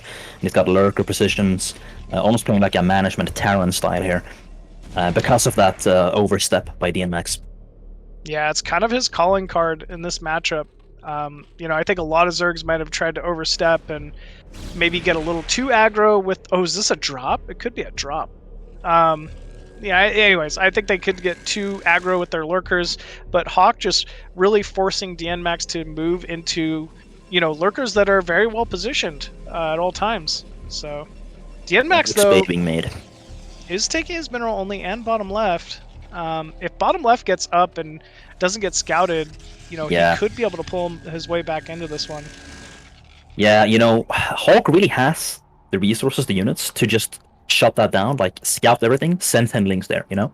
But he's just not being as active on the map as I think he could be. Big attack coming in here, but too many Lurkers for that for sure. Yeah, good spreading on the Lurkers yet again from Hawk. Dienmax will shave a few mutas off and then back off here. We're about to have a 5-base Protoss if he doesn't... Well, okay, main his mind out, but other than that, like, that's a 5th base, that's a 3rd gas coming up that he needs to scout. Because if he doesn't, when Protoss has this amount of gas, 4 gas all of a sudden, they can actually start going for storm drops at the same time. And we do see our support base. And Archons, yeah. Archon's very scary in this matchup, for sure, for Zerg. I mean, that being said, Hawk, he's got that Hive tech. I'd expect to see Defilers here soon. 3 Evos. I mean, look at that Ling Hydra Force. He's got such a massive army. There are just too many units, and I hope as he gets Defilers and maxes out, that he does some sort of big attack. Because he needs to use the advantage he has before... Okay, he scouts the expansion finally. Before time, the Great Equalizer catches up and removes it for him. Dienmax does see the Overlord scout and immediately reacts to try to catch units bottom left. It looks like Hawk is trying to move out with maybe just a handful of Lings, couple groups of Lings, but this is going to get pushed back here fairly easily. And there's no Lurkers here. No Lurkers, but you know what? This is actually a bit of a bait. Maybe not intentional, but this is that all-in that I say you should go for, and he's really going for it now. And these units are all going to die. Ooh, big storm going down from Dienmax, though. Lurkers finally do finish up at this third, and you called it, vOddy. I mean, this is going to be a full surround here from Hawk. Each and every single one of these Templar will end up falling basically to just cracklings, just pure crackling, which we know is just so strong in this matchup on this map, and I don't see anything Dienmax can do to prevent bottom left from dying. Indeed, and with that, really, his chances of winning the game also. You know, when you look at a lot of great Protosses like Bisu, what you see them do is like, they're always maneuvering to try to hit where the Zerg is weak, and if they see like a lurker out of position, they snipe it with only Dragoon, so they didn't have to spend a storm. If it's a mildly defender, they do like one storm and then one Dragoon shot to kill it, and then run away. And then they'll actually provoke a response from Zerg, and then go preemptively to face the reinforcements as they're coming in, and go like back and forth between expansions like that. You really don't want to stay in one spot, because you're just gonna get surrounded if that happens. Exactly, exactly. Ooh, bottom left will fall to basically just pure Ling. That shuts off one of the mining gases here from Dienmax, and Hawk just content with sitting. He is taking 2 more bases top right, just stretching out that lead. Yeah, I mean, dude, he is maxed and floating against a Protoss who's not even maxed himself. What a yikes. Yeah, I mean, he's just so comfortable here, right? He can start just trading handful of Zerglings and maybe start looking for plagues, I would assume, with You could Defiler plague tech. our ass, but there's almost nothing to plague right now, dude. Like, what do you even throw plague on?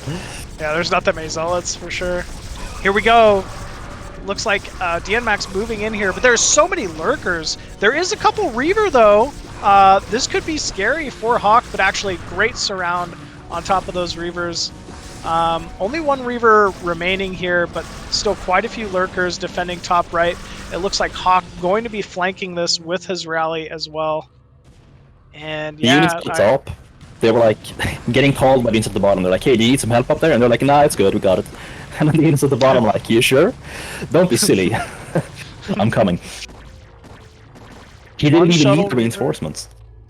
Ooh. And then the Reaver get picked off. Okay, the Reaver gets out, which is going to be annoying a little bit. Yeah, it's got to force some drone pulls here. That's a pretty sweet skip, actually. Damn, 2 sweet scarabs. Very nicely done here. Dienmax taking out quite a few Lings. This is just annoying at this point it's just for Hawk. There is no obs here, so these Lurkers should be able to eventually finish off this Reaver. And Dienmax starting to mix in more and more Archons into his composition here. 12 o'clock finally is up, but so are both of Hawk's top right bases. Yeah, I mean, Zerg being maxed out might actually be like the scarce thing in StarCraft. Potentially. Yeah. I mean, there's a case to be made for that, and a few other things, but... I mean, 10 Defilers walking at you with full energy? Yeah, it's right. Terrifying. Like, the Plague harassment is pretty nasty too, but like, at this point, Hawk could just at any point choose to aim with everything he has and win. He could do it. This that is how much he has. Another big timing. It looks like Dienmax feels like he's got to get something done here. All of the obs being scourged. That's going to prompt yet another retreat here out of Dienmax. Oh, a Lurker from the 12 o'clock even. Oh, dude, all of the probes falling at 12 o'clock here. Wow, that last Lurker in a position that can't be picked off by cannons either. Nice storms, though, from Dienmax. But here we go. Big play. Plague harassment has begun, too. Yeah, that's what we're talking about. This is really a big tipping point in this matchup. Once Zerg's allowed to just consume a few Zerglings here and there and just turn the Protoss army red, it's really, really difficult to counter.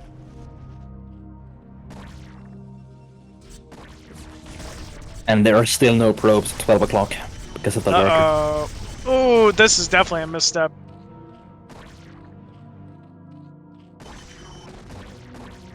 Yeah, I think it's about time for Hawk to just start full sending units. I mean, he's got such a massive eco advantage.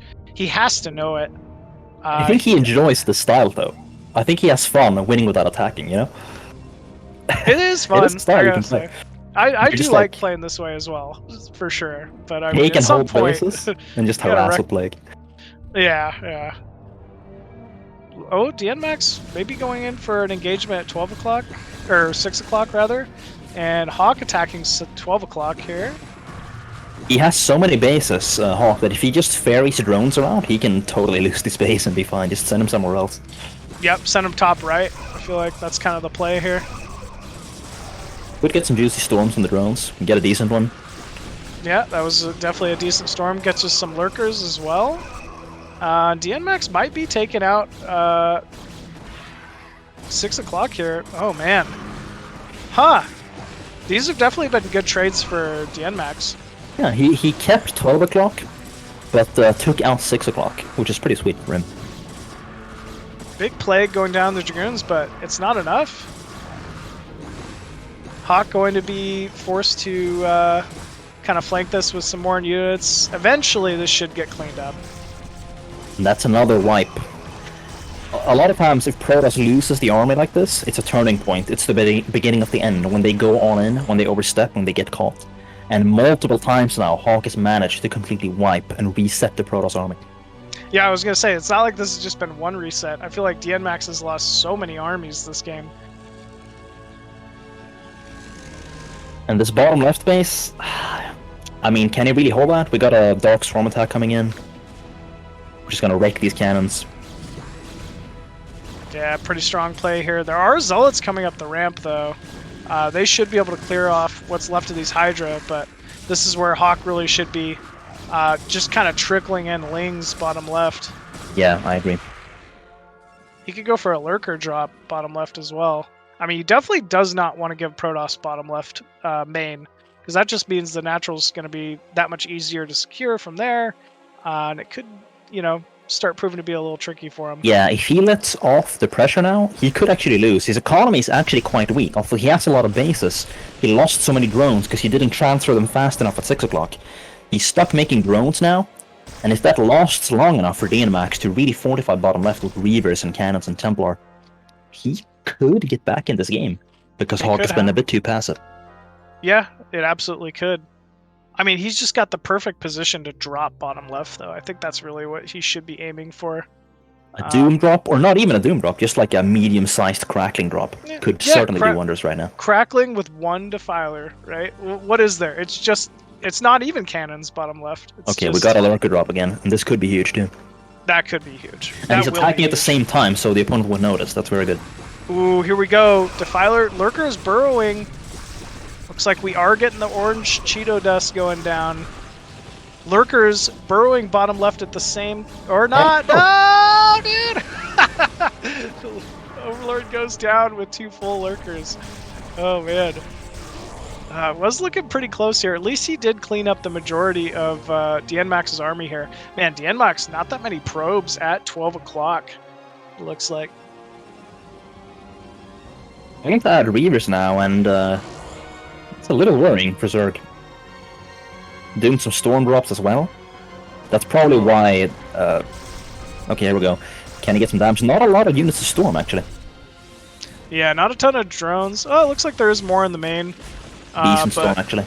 Ooh, very good Storm, actually, top left. Still, though, Hawks kind of recovered that economy we were talking about. 54 drones to the 61 of Dienmax, even after losing all those. Man, but I'm telling you, bottom left is, if that gets secured, that's going to be a problem for Hawk here. He's really got to, I don't know, he's got to figure something out. And we are seeing a big trickle of Lings here. There are no Reavers there though. yet. So, even the Storm is okay, but you really need like Reavers too, and maybe even a Dark Templar to do cleanup duty under the Swarm. So I just don't see this attack from Protoss killing the base, but the Zerg attack very well might. Ooh, big storms going down. If that's all the storms, though, this is a problem, because we have 2 Dark Swarms going down on what's left of this hold here for Protoss bottom left. And yeah, that could be it. Looks like we got Protoss trying to move in here. Only 1 OBS and a lot of Lurkers. So if that OBS falls, that's kind of the end of this push here. Yeah. Good old sunken Spore Lurker. Actually, not a Spore right there, but yeah. Yeah. Reaver drop going into the main, though. Looks like he's going to try to pick off some free units here. We do have Scourge, so that shuttle should fall once it gets recognized. Oh, the shuttle's just gonna leave. Okay. Yeah, bottom left main is going to fall. That's a lot of probes along with it. Ling's trying to get on top of these couple Reavers in the top left main here. Yeah, they are gonna clean that up. And this base has fallen, and now Dienmax is down to 1 mining base at 12.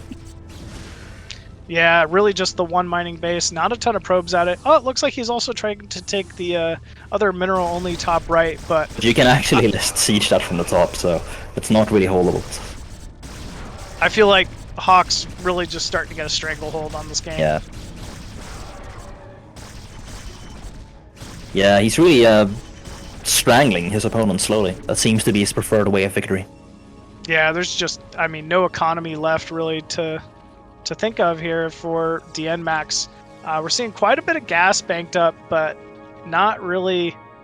I mean, still just not the eco that he kind of needs to stay in this one. Ooh, big storm drop. Huge storm drop, actually. Stuff like this is great when you also have an economy, you know? Like if you're split map, you're doing a Reaver transition and you do this, great stuff. But he doesn't have any tempo behind this, you know? He can just remake those runes. Yeah, there's really just not much tempo left, unfortunately. Looks like he's maybe going to go for another timing on 6 o'clock here. There are lurkers set up this time, though, and I mean, that's just a lot of zealots, which don't trade the best against lurkers here. Yeah, in fact, Dienmax just forced to retreat. Hawk sitting at 180 supply to the 131 of Dienmax. Looks like Hawk happily securing bottom left now as well. He wants to win without attacking. That's his thing. Yeah, it's wants you to take true. and hold. I mean, it works. It is a good style. You can actually play that as Protoss too. Basically, if you take half the maps, half the bases plus 1 base, you can do that as either base in this matchup. He could totally siege that from the top, by the way. He could put Sunkens, Lurkers, and Guardians at the cliff, and he's starting to harass a bit with Lurkers. Great lurker harass here. Good lurker drop. Just really preventing any and all mining he can from Dienmax. And as you can see from Dienmax's mineral income, it is hurting right now. You think Hawk is a sadist? Does he enjoy torturing his opponent? I think so. I think he's obviously a sadist, you know? He doesn't play StarCraft to win games or get better. It's just to hurt other people, you know? Like, he really wants Dienmax to feel this. He's pretty mannered, actually, but he does enjoy playing like this. No, Hawk's super mannered. I think this is the best way to play. I think, like, theoretically, it's the best way to play. I think, honestly, that's why Hawk does it. Yeah. It's good. I mean, look at how efficient he's been.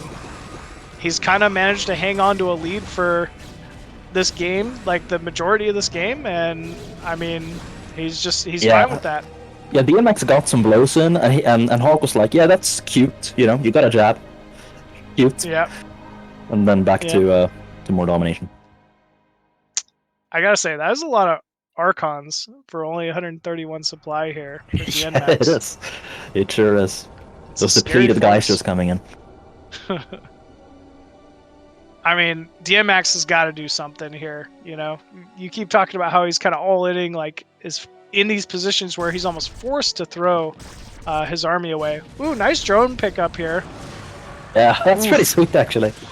Yeah. And, wow, it looks like Hawk's natural not the most well-defended. There is some rally coming in from the... Oh, never mind. Here's the flank. Yeah, here comes a big flank here. Plenty of lurkerling. Which would Shrek these Archons, but he's gonna win without it, apparently. There's no obs. Oh, the obs are too far ahead, it looks like. Yeah, I feel like all these Archons are just soaking up so much damage from those spread lurkers.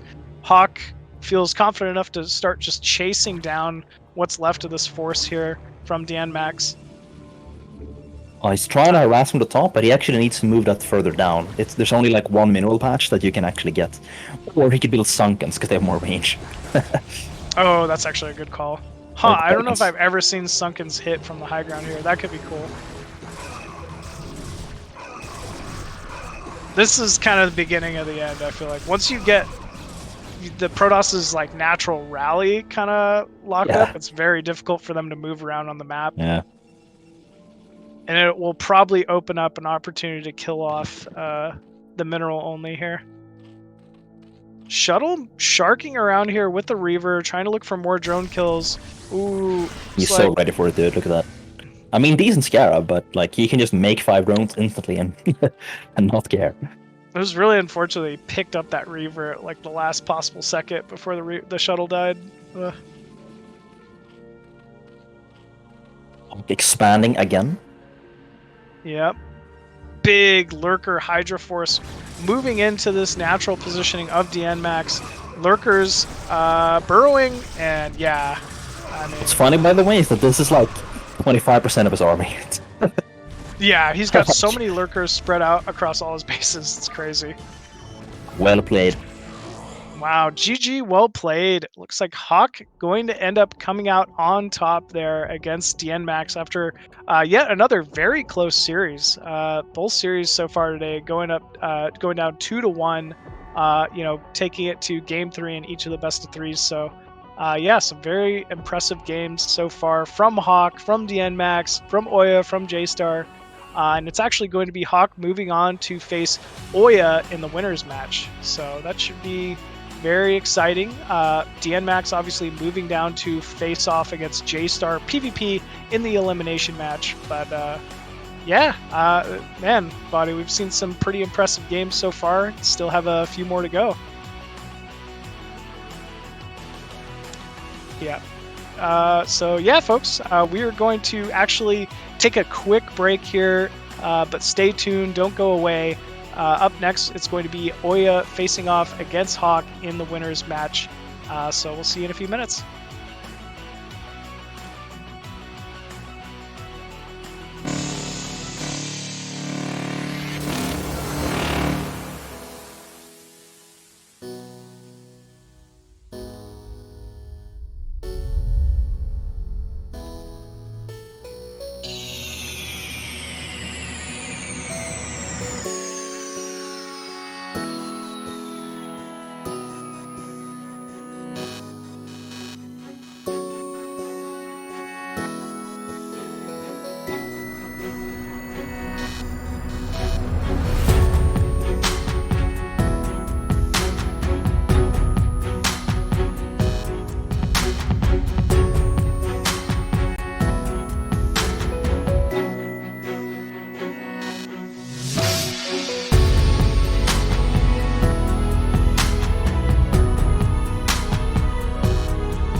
even when you lost.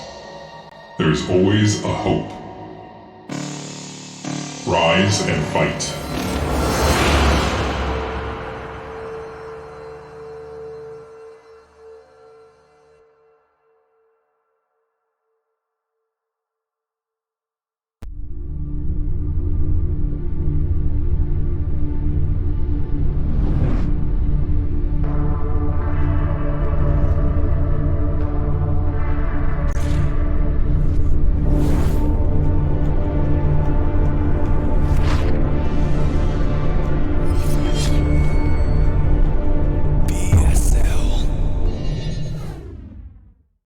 What's up, everybody? Welcome back to BSL16 Group C.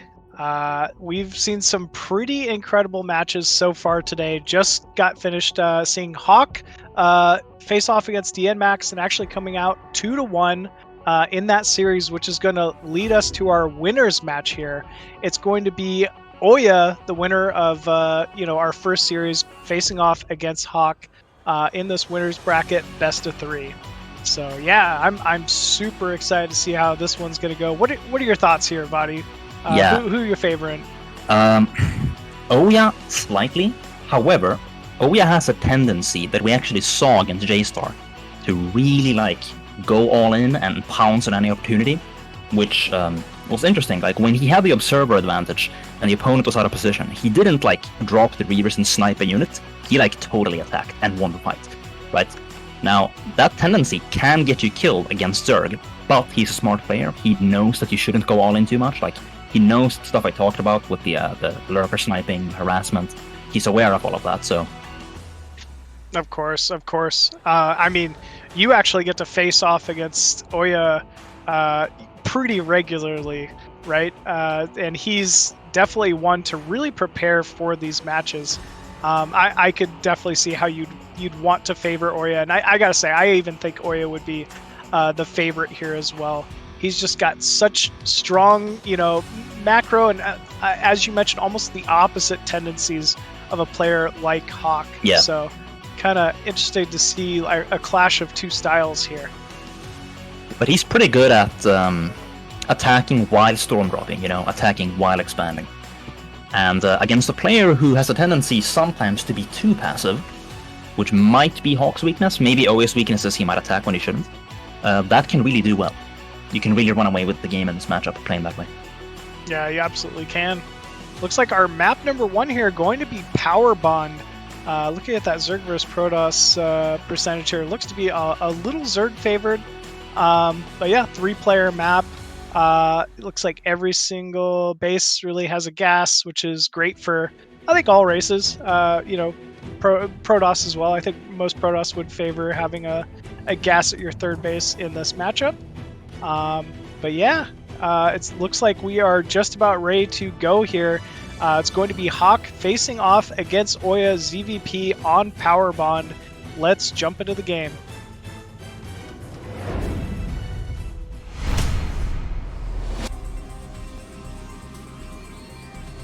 Here we go. OyA spawning at the top right as the yellow Protoss. Yeah, and these positions, this is going to make the natural more exposed and the main less exposed to potential drops. But really, on this map, no matter where you spawn, shuttles are just great in the mid-game. So I think that's something OyA, if he can make it to the mid-game with 3, 4, 5 bases, which you can secure in a very small area of the map as Protoss, that he can really go ham with those shuttles on a map like this. Good call out. Power Bond has these very wide open mains, right? There's a lot of surface area around the edges of the mains for all sorts of drop opportunities. Usually see it come into play a little more in matchups like PvT, but still a big threat even in this Protoss versus Zerg, and vice versa, right? Zerg can, just as we've seen in the previous series, Hawk could absolutely go for something like a lurker drop or a lurker hydra drop and use that to kind of catch OyA off guard. Yeah, decent map for doom drops in the late game. But I think the expansion layout here it's pretty good for OyA. We haven't seen it yet because they haven't scouted the map, but you have almost like on Sylphid, but even easier, 4 or 5 bases if you can get. But for Zerg, a lot of those bases are on high ground with the ramps, which is good for lurker, sunken spore, turtling, of course. Of course, of course. This was a 10 gate out of OyA versus the overpool of Hawk. 2 gates. Ooh, Wow. what? I never in a billion years would have called this from OyA. It's a little crazy. You know, he was actually infamous for doing this back on Icy. He was like 8+ on Icy Cup, and he would just 2-gate all the time. And I was like, okay, 2-gate is trash. It's not viable anymore. Unless you're OyA, then it kind of works. Like, it used to be like his thing. He would do this all the time. I think there's a good possibility of it working here. There's no drone scout from Hawk, which is a little odd, and obviously he did not get the correct Overlord scouting to start things off here. So this is about as ideal for like a tricky 2-gate as you could ask for. This is actually why 2-gate will never die against Koreans, because a lot of Koreans, they do what Hawk is doing right now, which is they take a risk and they play greedy. Like, he hasn't drone scouted, so there's no way for him to know whether he should make his Zerglings or drones, and he's making drones, and you can actually just die to a 2-gate when you play like this. When you don't drone scout and you don't confirm. Yep, OyA sharking around with that probe, has only seen 2 lings being produced here. It looks like a couple more are being produced, though, by Hawk. Oh, they aren't going to stop the probe. They maybe, I guess they will. But either way, one Zealot kind of running by. Right now. We need to scout the 2. No! No, he doesn't. He just thinks this is defensive 1-gate. Wow, this is about as good as this could go here for OyA. I think if OyA just waits for a... You know, sorry to cut you off. Do we have a gas in OyA space? Because that'd be huge if we do. We do have a gas. Whoa. Wow. This is like transitioning into... Okay, now I don't know. Scout. 2-gate into Sarah? Okay, so now he probably has to go, because, you know, the jig is up, so... Now all of a sudden, like 6 Zealots coming in and a probe. And look how far away that 3rd base is from Hawk as well. That is not going to provide any utility. Yeah, normally picked off, though. You would do a hatch in your natural against this. That's like the traditional way of fighting this style. Zergling's going to be forced to split up here. 4 Zealots moving into the natural. 1 Zealot in the main, going behind the mineral line, just getting in that pesky position that Zergs really hate. And actually, the 4 Zealots also going to end up walking into the main here. Sunken does complete, but it's just a little too late. And suddenly we have 4 Zealots versus 6 Lings inside the main here. Ooh, dead drone. And because he took that 3rd, that's a dead base later. Like, when this ends, he can just go kill that. There's no way he can defend that, too. Wow, very nice drone drilling here from Hawk, actually leading to the natural. 2 more Zealots walking into the main, though. Man, Man, OyA's walking in. Yeah, just wide walking in there. Man, this is really well done here from OyA. Oh. Ooh. Yeah, good micro, too. Keeping his Zealots mostly bunched up. Just dominating these units here. I think this is going to get cleaned up here from Hawk, but still... I don't know, man. Like, even... Okay, barely. Another Zealot just did a walk by, though. Yeah, he did. No Nexus at the natural from OyA yet. That needs to be called out. Looks like we are getting a Forge. And remember, we have that such an early gas from OyA. Another drone. Oh my god, I can't believe he got another drone. Only 6 drones remaining here from Hawk. I mean, this is just terrible, terrible damage. He can go scout now to finish the game. Like, that's actually checkmate right now. There can't be any anti-air. You're right, actually. That's kind of funny. It would not be BM, actually. It would, like, actually be a real play. 3 Zealots, 4 Zealots, actually. Still looking to put on a bit of pressure here. Just trying to prevent Hawk from re-droning up as much as possible. He's even got the cannon and the wall off. Yeah, GG. And, yeah, GG is called. Yeah, as I was saying, dude. 2-gate will never die, and it's for this reason. Yeah, that was really fortunate, I gotta say. Normally, I think Hawk does like to drone scout, and if you end up seeing the second gateway like that, it's such a big advantage for Zerg. But, you know, that being said, OyA pulled out the correct move at the right time and ends up taking game number 1. Let's see what map is gonna get picked now. Another interesting thing, like, I don't know if OyA likes that map, but since OyA won the first game, if he loses this, he can pick the final map, and he could pick Butter, which is a slightly Protoss favored map. He very much could. I mean, you should, right? Like, if your BSL lifeline is on the line here, I mean, he could still come back from, elimination black, blah, blah, blah. But you should be, obviously trying to pull out your best plays here. So I would expect Circuit Breakers out of Hawk, right? Like, Circuit Breakers just such a strong map. We just saw him play it. Ooh, picks Vermeer. Okay, I think also just a fine pick. Just a fine pick. All right. So, yeah, but like you're saying, Butter for Game 3, if it gets there, could be interesting as well. But yeah, it sounds like we are ready to jump into the game here. It's going to be OyA going up against Hawk on Vermeer here for game number 3. Let's jump into it.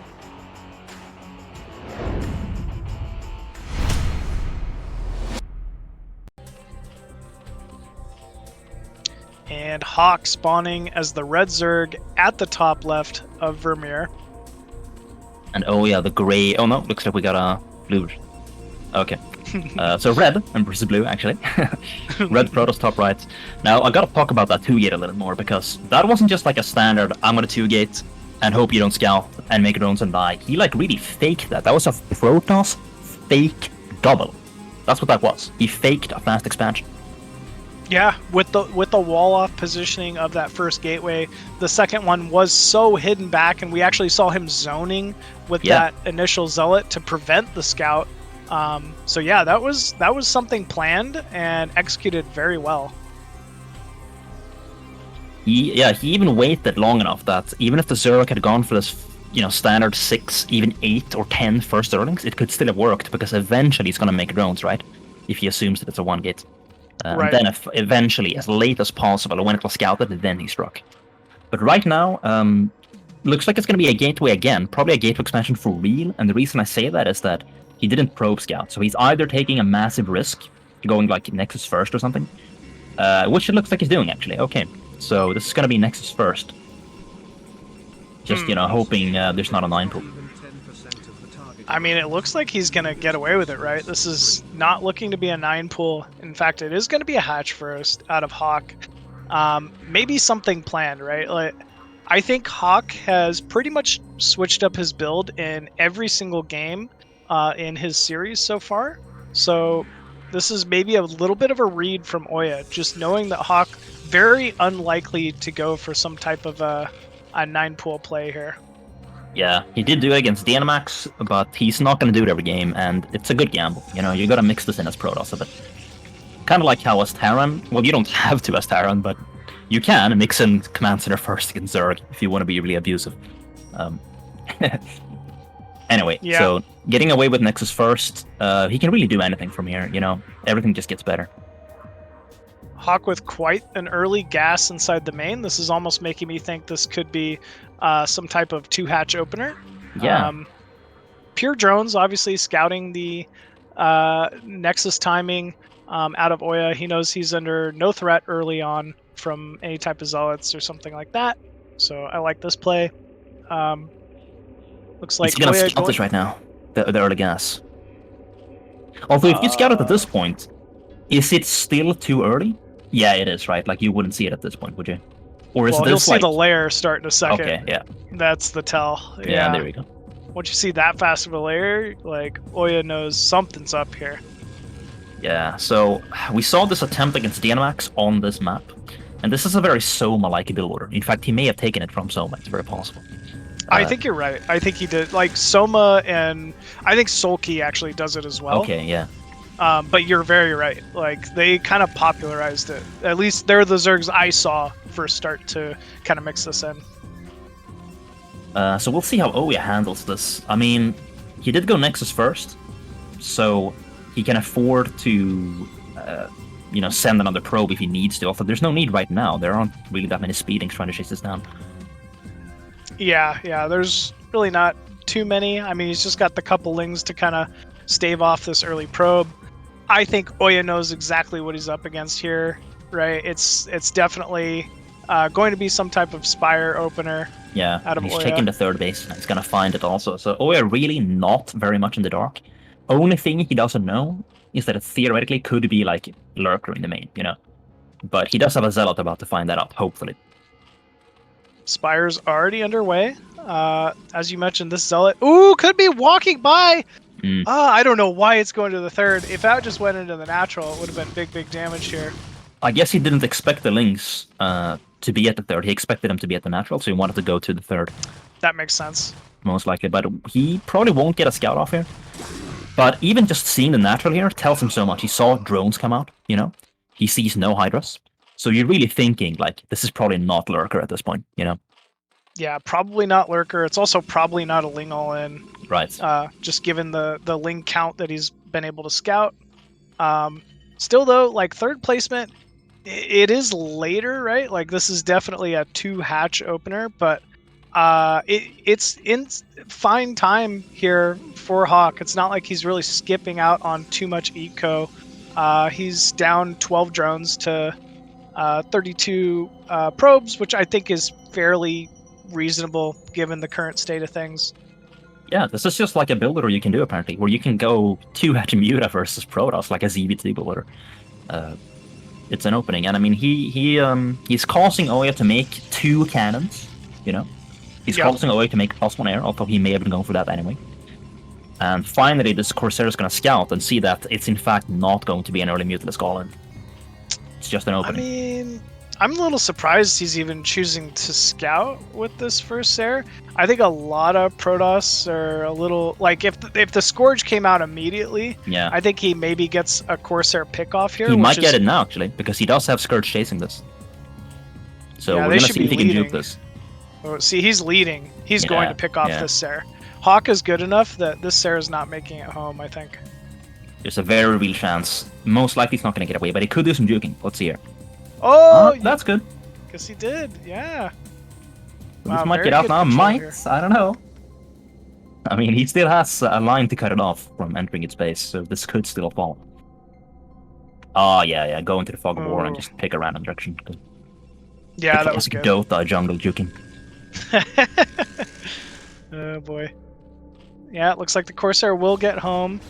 Muta are in production here for Hawk, so it's not like he's trying to go for some type of tricky, like, Hydralisk switch here. This is going to be dedicated Muta. I mean, look at that third gas timing from Zerg.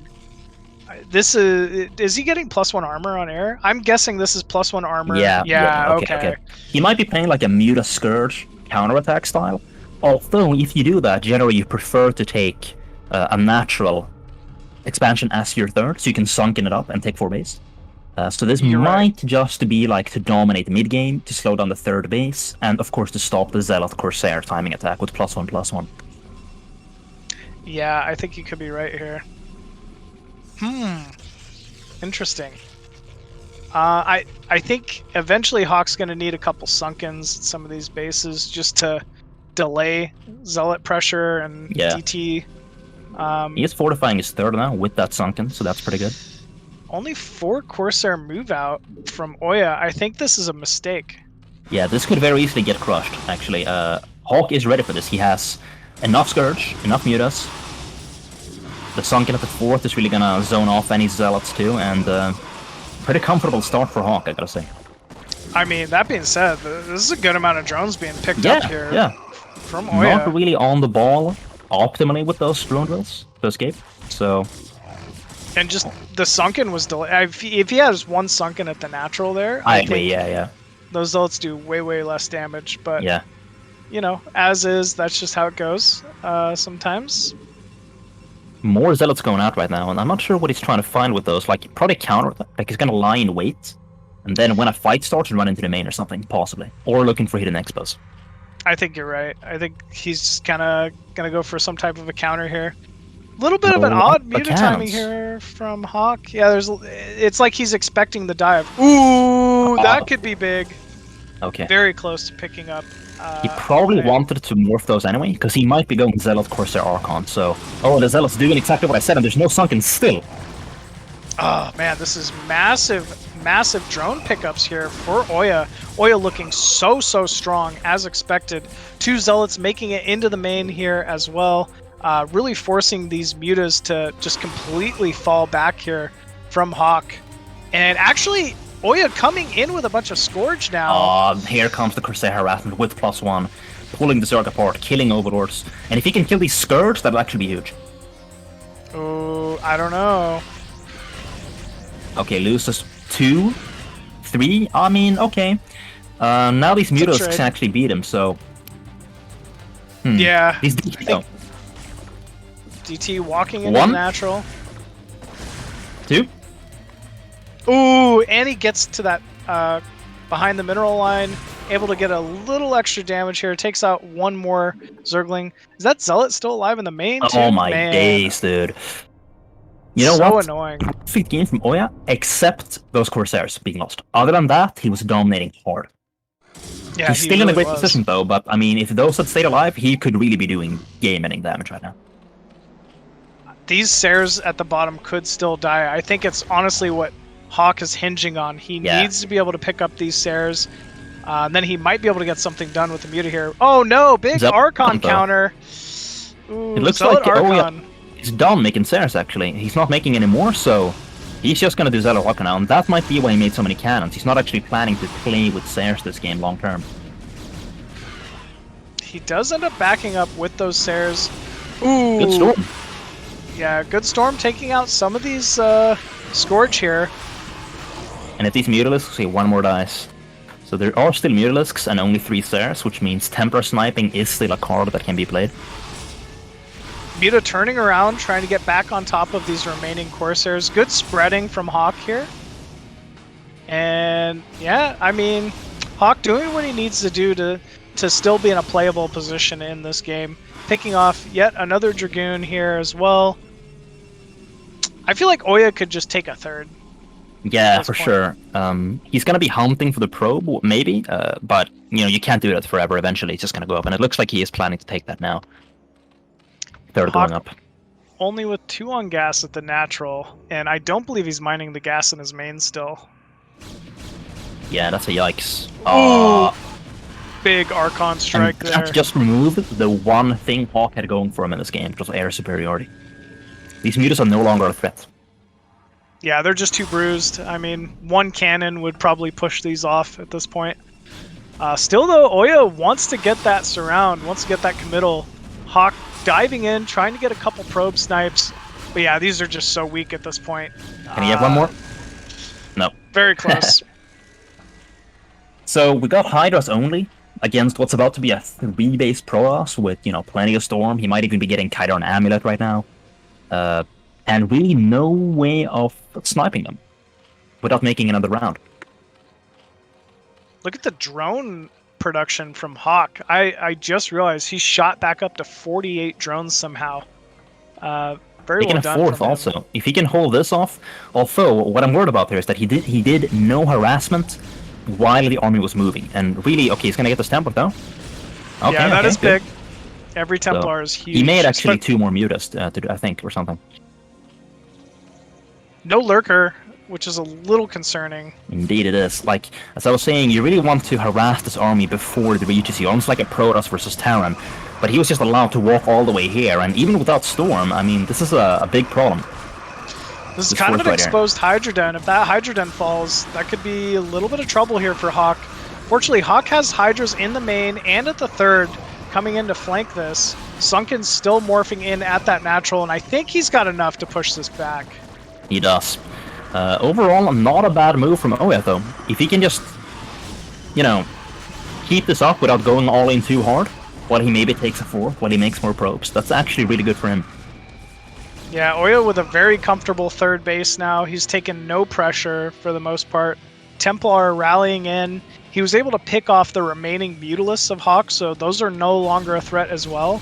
Ooh, and he's catching a couple Lurkers on the high ground. That's big. If there's no Lurkers here, I mean, this could be a dead 3rd, or at least a dead Evo chamber here from Hawk. For sure. Observer coming in now too. 1 Storm to play with, total whiff, so now he is out of Storms, but he just has so many Dragoons. Yeah. Oh man. He does have so many Dragoons, but I think he knows it's time to back up here. I think this is the right call. And that's good. Very good to realize now is the time to leave, you know?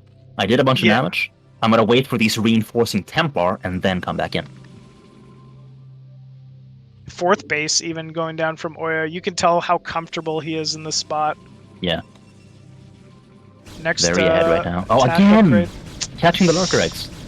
Yeah, you can't be morphing them out like that. They got to be behind your force. This is going to be more free Hydralisk pickups, and more importantly, no lurkers still from Hawk. He just keeps getting those eggs caught, so he's got one lurker, that's it. We did see all of the gas disappear here for Hawk, so I would assume we have lurkers morphing somewhere now.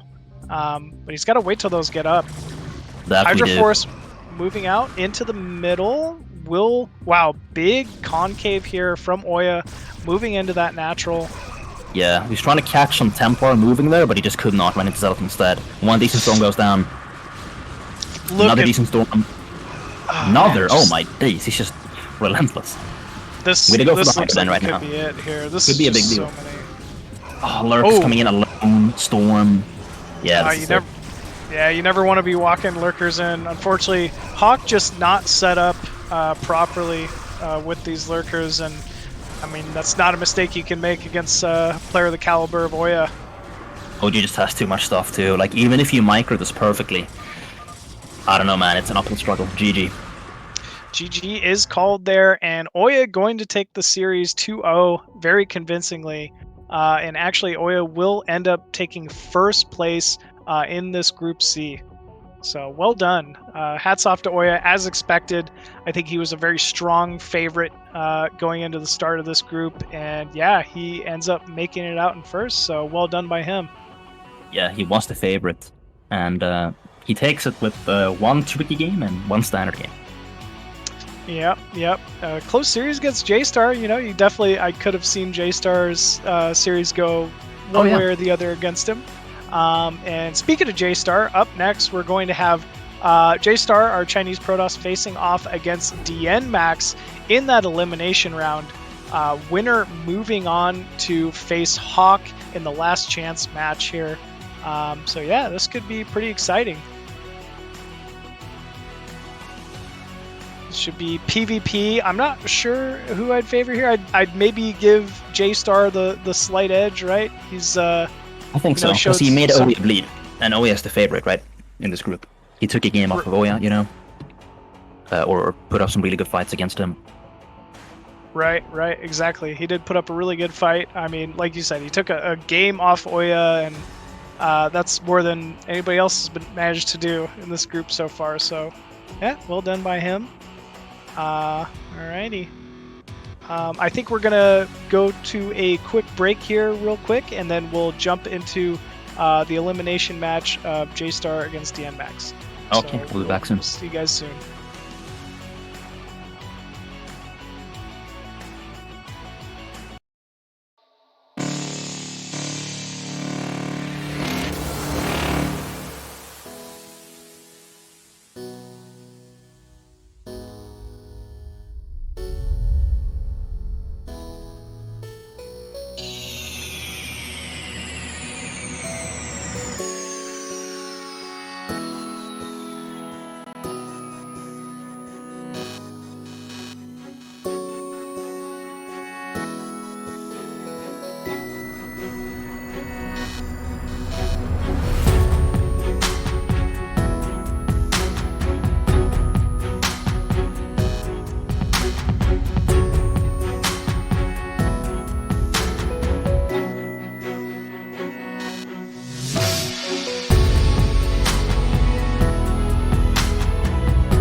What's up, everybody? Welcome back to the BSL. We just saw our winners final match for Group C. OyA actually taking first place in the group over Hawk. And now we are down to the elimination match here, folks. It's going to be our Chinese Protoss JayStar going up against South American Dienmax. Yeah, this is going to be a PvP bloodfest here, and I can't wait to see it, vOddy. Yeah, and you know, I predict we're going to see at least 1 2-gate, because that's just all the rage these days in this matchup, apparently. One time even going 2 2-gates in one game, both players, JayStar versus OyA. Yeah. You know, we were kind of talking about that at the beginning of this, you know, broadcast when it was JayStar up against OyA, and I'd expect to see the same here with JayStar going up against Dienmax. I mean, even last season of BSL, we saw JayStar PvP the heavy majority of his games, so I would definitely expect to probably, you know, see at least a couple of these games be a 2-gate opener here from JayStar. Dienmax also, you know, a very strong Protoss, someone who would be very familiar with the you know, 2-gate opener style and has probably been keeping up with the meta here, so I'd expect to see some of the same out of him. And it looks like game number 1 going to be on Power Bond 3-player map here. So yeah, it looks like both our players are ready to go. Let's jump into game number 1 here. JayStar facing off against Dienmax. Now on a map like this, we talked about this a bit before, there's so much open space. I mean, speed shuttles with Reavers are really strong on this, Storm Drops too. Do you know if either of these players likes to go for a lot of speed shuttle harassment? Because everybody probably gets like 2 Reavers, but then you have the really severe Reaver enjoyers who will just keep going Reavers, right? Do you know if either of these players goes for that? I haven't really seen JayStar go for speed shuttle Reavers, to be honest with you. It really has been a lot of slow Reaver timings out of him, like a lot of 1-base, 2-gate Reaver, you know.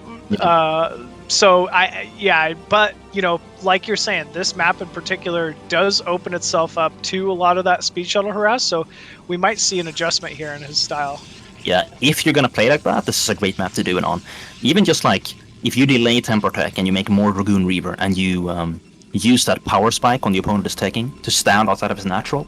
On a normal map, it's not as threatening, but on this map, you can really fly into the main from that position, you know? So you're threatening to harass the units while also threatening to go into the main, and it can be really devastating, especially if you have the observer vision advantage when you do that. So because of what you're saying, do you think JayStar maybe has the better position here, given their... Right. I mean, honestly, they're both really good at doing that. Like, they can both go for it pretty well. The only thing I would say is late game, if it gets storm drops, then I guess Dienmax has a better position because he can drop the natural, but I don't know. I think on this map, it's pretty symmetrical. Yeah, I guess you're right. It is pretty symmetrical. Like you said, the mains are so open that it's not like it's really limited. You can kind of drop it from just about any angle here. Right. We were talking about that 2-gate, and it's actually going to be JayStar opening up game 1 here with that favored 2-gate play. Dienmax going for a single gateway and Vespene Geyser assimilator inside the main as well. Indeed, and not scouting, choosing to make more cash instead, which could be an issue against a 2-gate. Yeah, it absolutely could. I mean, it's also kind of been the style lately to, you know, maybe not go for, you know, that early probe scout in lieu of just keeping the extra eco, but we'll have to wait and see. I think Dienmax skipped an early zealot before core and is getting a second gateway. Oh, it's 10-15 PvP? Yes, it is, my friends. Okay, so this could actually just kill JayStar. Because, like, maybe he's sniping. Maybe he's like, he knows this guy likes the 2-gate, and this could be his counter, actually. Like, you could actually just win the game doing this, but you could also lose it. Is this like a pretty brutal counter PvP? You can die or you can kill it, really. I mean, if you get, like, pylon prisoned here, like, you could actually go for a pylon prison and win the game as JayStar. But if you hold and you counterattack, you can really kill the opponent, which is so many Dragoons. Let's see if he reacts in time. We got the probe inside the main here from Dienmax. Oh, probe's getting harassed. That's Goes not for a great pylon. Doesn't trap a probe, and he chooses the mana pylon instead of trapping the Dragoons in the, you know, the Pimpus play from like 2000 or something. Like, that's actually a thing you can do. But here come the Zealots. It's gonna come down to micro now, mostly from Dienmax's side.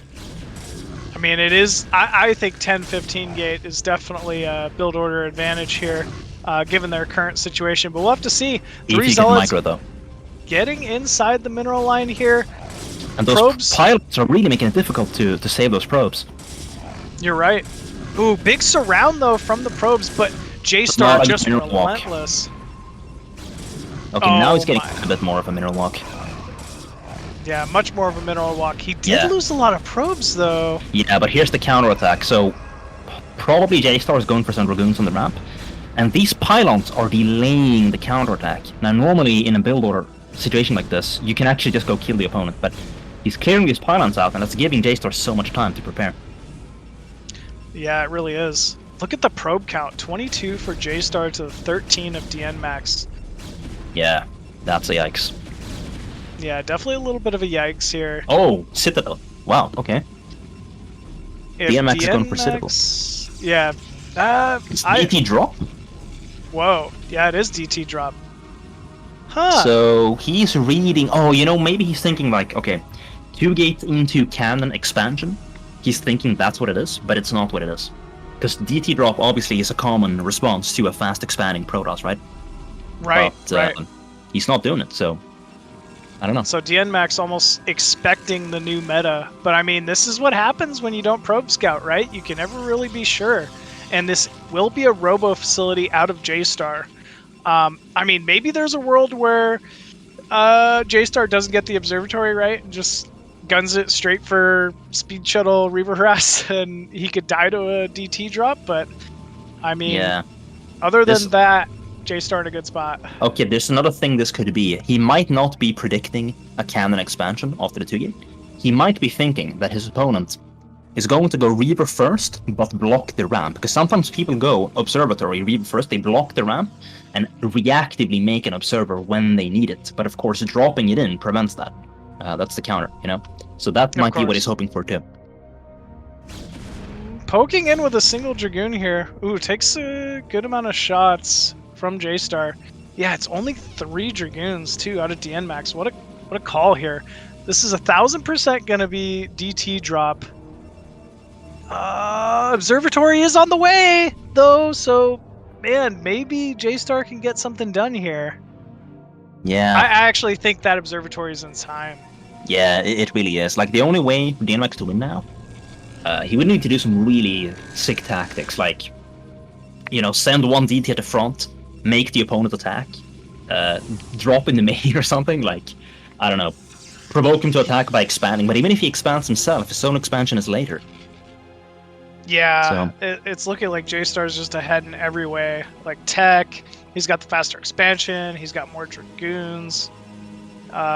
This is looking a little tough for Dienmax here. Yeah, Observer comes out, and I mean, he might send the first one to scout, which means, okay, he's sending it in the path the DTs would take, but guess what? The DTs are in a shuttle right now. So this is going to be his big attempt to come back in the game. But of course, Just go for it! he's gonna see the gotta go, dude. shuttle. Just go, Like, dude. another Observer's coming, he has to go. Or maybe not, actually. Yeah, it is. Okay, yeah, so got another Observer. Wow, good reaction time here from JayStar. He needs to just get on top of these DTs. I don't know what he's doing here. There we go.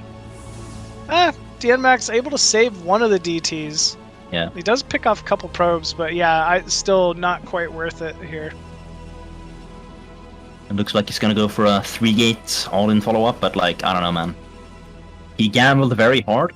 The 10-15 versus 2-gate, it's rough, but it's playable. You can actually win with perfect micro and counterattack, and then you can actually literally ignore the pylons and attack, because you gotta use your advantage, which is more units.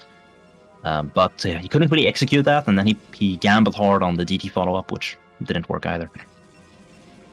Looks like Dienmax will try to follow up and take his own expansion here, maybe try to grind his way back into this game. DT trying to come in and do some harass at the natural, but JayStar is prepared. I'm surprised he's pulling the observer. Yeah, he needs to keep that Yeah, in the for main. sure. He knows For there's sure. a shuttle with DT. I mean, that's pretty scary. Still though, JayStar with a 30 supply lead. Obviously, a 30 supply lead in a mirror matchup is huge. You know, it's going to be quite a long road ahead here for Dienmax to build his way back into this game. If he had just gone immediately with the shuttle, maybe he could have done some decent damage, because the first server was scouting, remember? It was moving along the DT path on the ground. Yeah. But instead he, I don't know, he hesitated. There is still that DT in a shuttle kind of sharking around here. Oh, does look like he's going to try to offload that into the main, but it's already immediately found from JayStar. JayStar not missing a beat here. JayStar has that TVZ situation when you're so ahead, you can just have units everywhere and still have a strong army, you know? Yep, exactly. He's got more than enough army and defense at the same time. So it looks like he might, he's going to try to kill his opponent now. And looks like he has enough.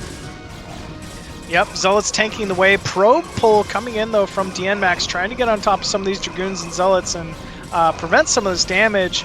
But, I mean, he's losing more probes that he can't afford to lose at the moment. Good arc coming out from Dienmax, but he just doesn't quite have the unit count. Yeah, and now a lot of people might be thinking, like, what was he doing this game? But 10-15 PvP is actually a thing, guys. You can actually do it, and it can work. Yeah, it's a very good build, honestly, especially on maps without ramps, I'd say. Yeah, right. But yeah, very well done there from JayStar. JayStar taking game number 1 of the elimination match against Dienmax. Just pressure, man. We talked about 2-Gate and how it's so popular, I guess, at the moment, or at least it's having some type of a comeback PvP, and we got to see it there first from JayStar. So with that, should be Dienmax up for map selection here. And I wonder what he'd pick for PvP. Yeah, Butter's an option. You know, Vermeer. I think he'd pick Vermeer against Hawk. So maybe going for the latter maps that are just kind of more comfort picks at the moment. So I guess we'll have to wait and see here. But still, yeah, very, very strong play from our Chinese competitor, as we'd expect. You know, taking that early lead in, you know, the BSL, which I mean, you got to take every advantage you can get when you're playing against the best of the best here. And wow, it is going to be a Vermeer selection here from Dienmax. Just going for that 4-player PvP. Doesn't want any funny stuff, or maybe he wants to be able to get away with something like a 12 next PvP or, you know, proxy 2-Gate or something. I don't know. We're gonna have to wait and see, but. All right, folks, we are ready to get into game number 2 here. It's JayStar up 1-0 against Dienmax, and let's check it out.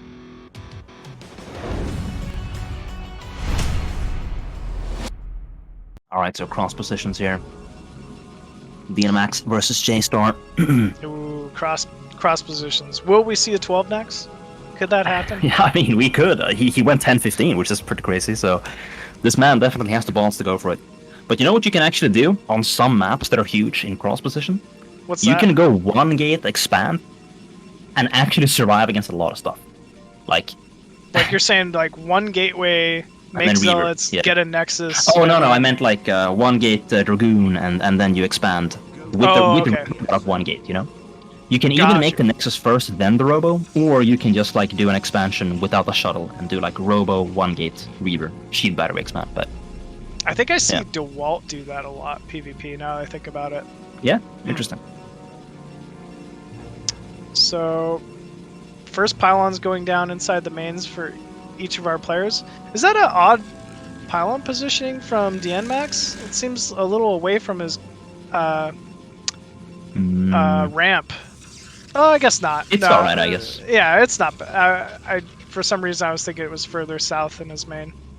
One thing you don't want to do is make a wall of gateways in between your bases, because it's gonna bug out your probes, dude. You know what I'm talking about? Like, I see it all the time. Yeah, they cannot transfer. They just keep going back and forth indefinitely. Yeah, so he's leaving a gap for that. 2-Gate again. Wow. I called he really believes in this build. Oh, okay. Yeah, okay. Double 2-Gate. I think JayStar is going to scout cross map here, and he'll get an advantage. Because I mean, I guess he wants to know if it's close position. Maybe he makes like more Zealots then or something. Like, if it's close position, you make more, and more importantly, if it's cross map, you cut Zealots. Yeah, I think that's the big thing. You can have the second gateway, and you forego making Zealots for getting a couple additional probes, and then you get like a little bit of a eco advantage there. The anti-mana pylon by Dienmax, by the way. That's pretty cute. Oh, that's cute. Now, both players are going to see that it's 2-gate versus 2-gate. And if they... Oh my days, losing the probe. At least they got to see the 2-gate, though. Yeah, he does get to see the 2-gate, so both players kind of know what's up here. Dienmax still obviously has that probe inside the main. Will be able to kind of scout and... Yeah. Ooh, I thought he was going to go for a gas steal. There's a thing you can do. I don't know if like these players are experienced in a 2-gate versus 2-gate matchup because it's kind of new in the metagame, but it used to be standard on Blue Storm and Colosseum, and those were in the map pool. And when you go 2-gate versus 2-gate, it's actually really optimal to make only one Zealot and then expand. Now JayStar, he's making 2 Zealots and then expanding, so he's playing a little bit more of that standard 2-gate matchup style, which is actually 2-gate expansion. He could have made 1 Zealot only though, and been totally safe. Yeah, especially given their positions, right? It takes so long to get over there. I think this is fine, even with the gas steal. Yeah, because he's just going to take the other gas. you know? Exactly. Yeah, JayStar was clearly going for Forge Expand anyway. I don't know about that. That is such a fast gas timing. I would have liked to see Forge before that. Okay, so this shows us that he wanted to take an earlier gas, and this gas... Oh, he cancelled the gas, by the way. That's pretty cool. Oh, here's the Forge also, but... So, that actually means the gas theft wasn't that ineffective because the Nexus is not going to finish in time optimally for such an early assimilator, if that's how early he wanted to take it. Right. I don't really like the timing that he took on that. He could have gone Forge then Assimilator and still been just fine. Ooh, good connect from Dienmax to start things off. I think this is going better for Dienmax. Just at the beginning of this. And yeah, it looks like Zealot's going to be forced to chase off here. And this is cross map, remember, so well done from Dienmax. This is going to delay some of that gas mining. Oh, and actually Dienmax trying to run inside the main. Does get 1 weak Zealot in just for some additional scouting, but he will be pushed off by the force of JayStar. JayStar's going to scout that there's no expansion, and he has to feel good about that. You know, when it's 2-gate versus 2-gate, like, doing the expansion is almost like the optimal play. Like, it's almost just the best thing to do. And, funnily... Oh, gets a cancellation. That's pretty good. It wasn't a cancel. It died. Right. So he actually did not. Yeah. Now Dienmax is going to expand off of Dragoons himself. But, I mean, if you just make enough cannons, you just hold it, and it's actually just better to expand faster. Yeah, I agree. I think JayStar is in a very strong position here. Down a couple probes, but that's fine because he's going to make up more than that just by his optimal mining, having more mineral patches to mine from. Seems like he wants to counterattack with some Zealots. He's going to scout these Dragoons. And looks like maybe only 1 Zealot's going to get through. Okay, he's just going to go for it. All right. Yeah, JayStar kind of at least needs to see that this is an expansion and not some type of all-in. So I get why he's doing it. But yeah, still Dienmax in a pretty strong position himself here. He's got the faster Dragoons. It's not like his natural is that delayed, right? And keep in mind, the big difference is Dienmax has had his Vespian Geyser much earlier. Yeah. What is this pylon at the 3rd, though? Proxy Robo. He wants to slow push with the Reavers, actually. Not a bad way to use your gas advantage, to be fair. Not a bad idea. Okay. So it's gonna be like a Dragoon Reaver siege, you know? I guess I haven't seen this with an expansion. Right, because he's not doing it all in. He's kind of doing it to try to get back. Like, he wants to cause enough... Oh, by the way, here we coming for a snipe. Ooh, does get the cannon. Yeah, Dragoons just tear down photon cannons. For sure. If you don't make the right amount of cannons, you can actually die to stuff like this. That's why he wanted to scout the expansion, to make sure he wasn't going to die to a 4-gate goon.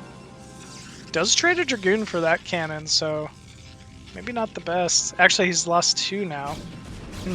Yeah, the first one was good, but I'm not on board with continuing like this. I mean, if JayStar throws the Zealots away here, that could be pretty big. Yeah, this is great. He feels like he needs to buy time, actually, with the Zealots, like, against Hydralisks, you know? Maybe he undermade cannons a little bit. I was just thinking here that, like... Okay, another cannon comes up, though, so he's barely holding on. But will he survive the Reaver? Dienmax doing a good job pulling back the weak Dragoons, though, and keeping them alive. Ooh, 3 red health Dragoons still survive, and there is 4 cannons left here. Oh, that support bay just now going down, though. Seems a little late for this proxy robo Yeah, play. that's a problem. He should have been ahead with that timing, but he's just not, so... I mean, he's still gonna have a unit advantage for a while, but he's not gonna have a Reaver advantage. Which is an issue.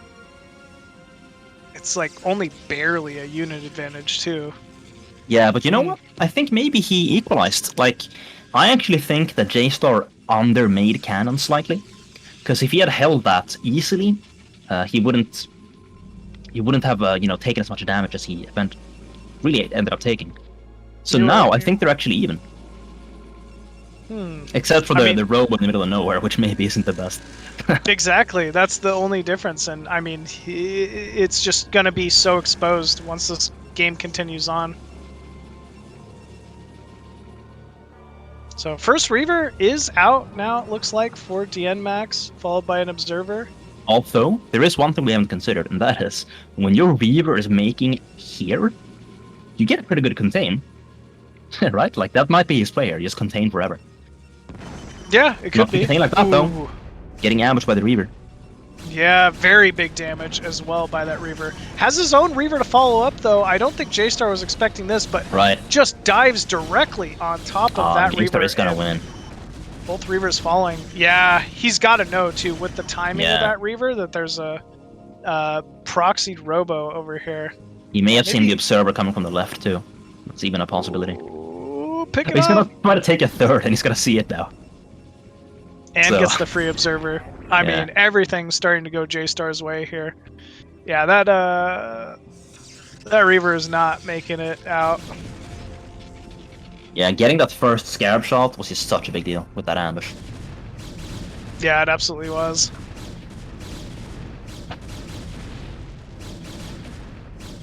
Nicely done here from JayStar. That will be him taking quite a quick lead. Dienmax trying to get a bit of harass, but ultimately forced to back up. And now suddenly JayStar in a very dominant position.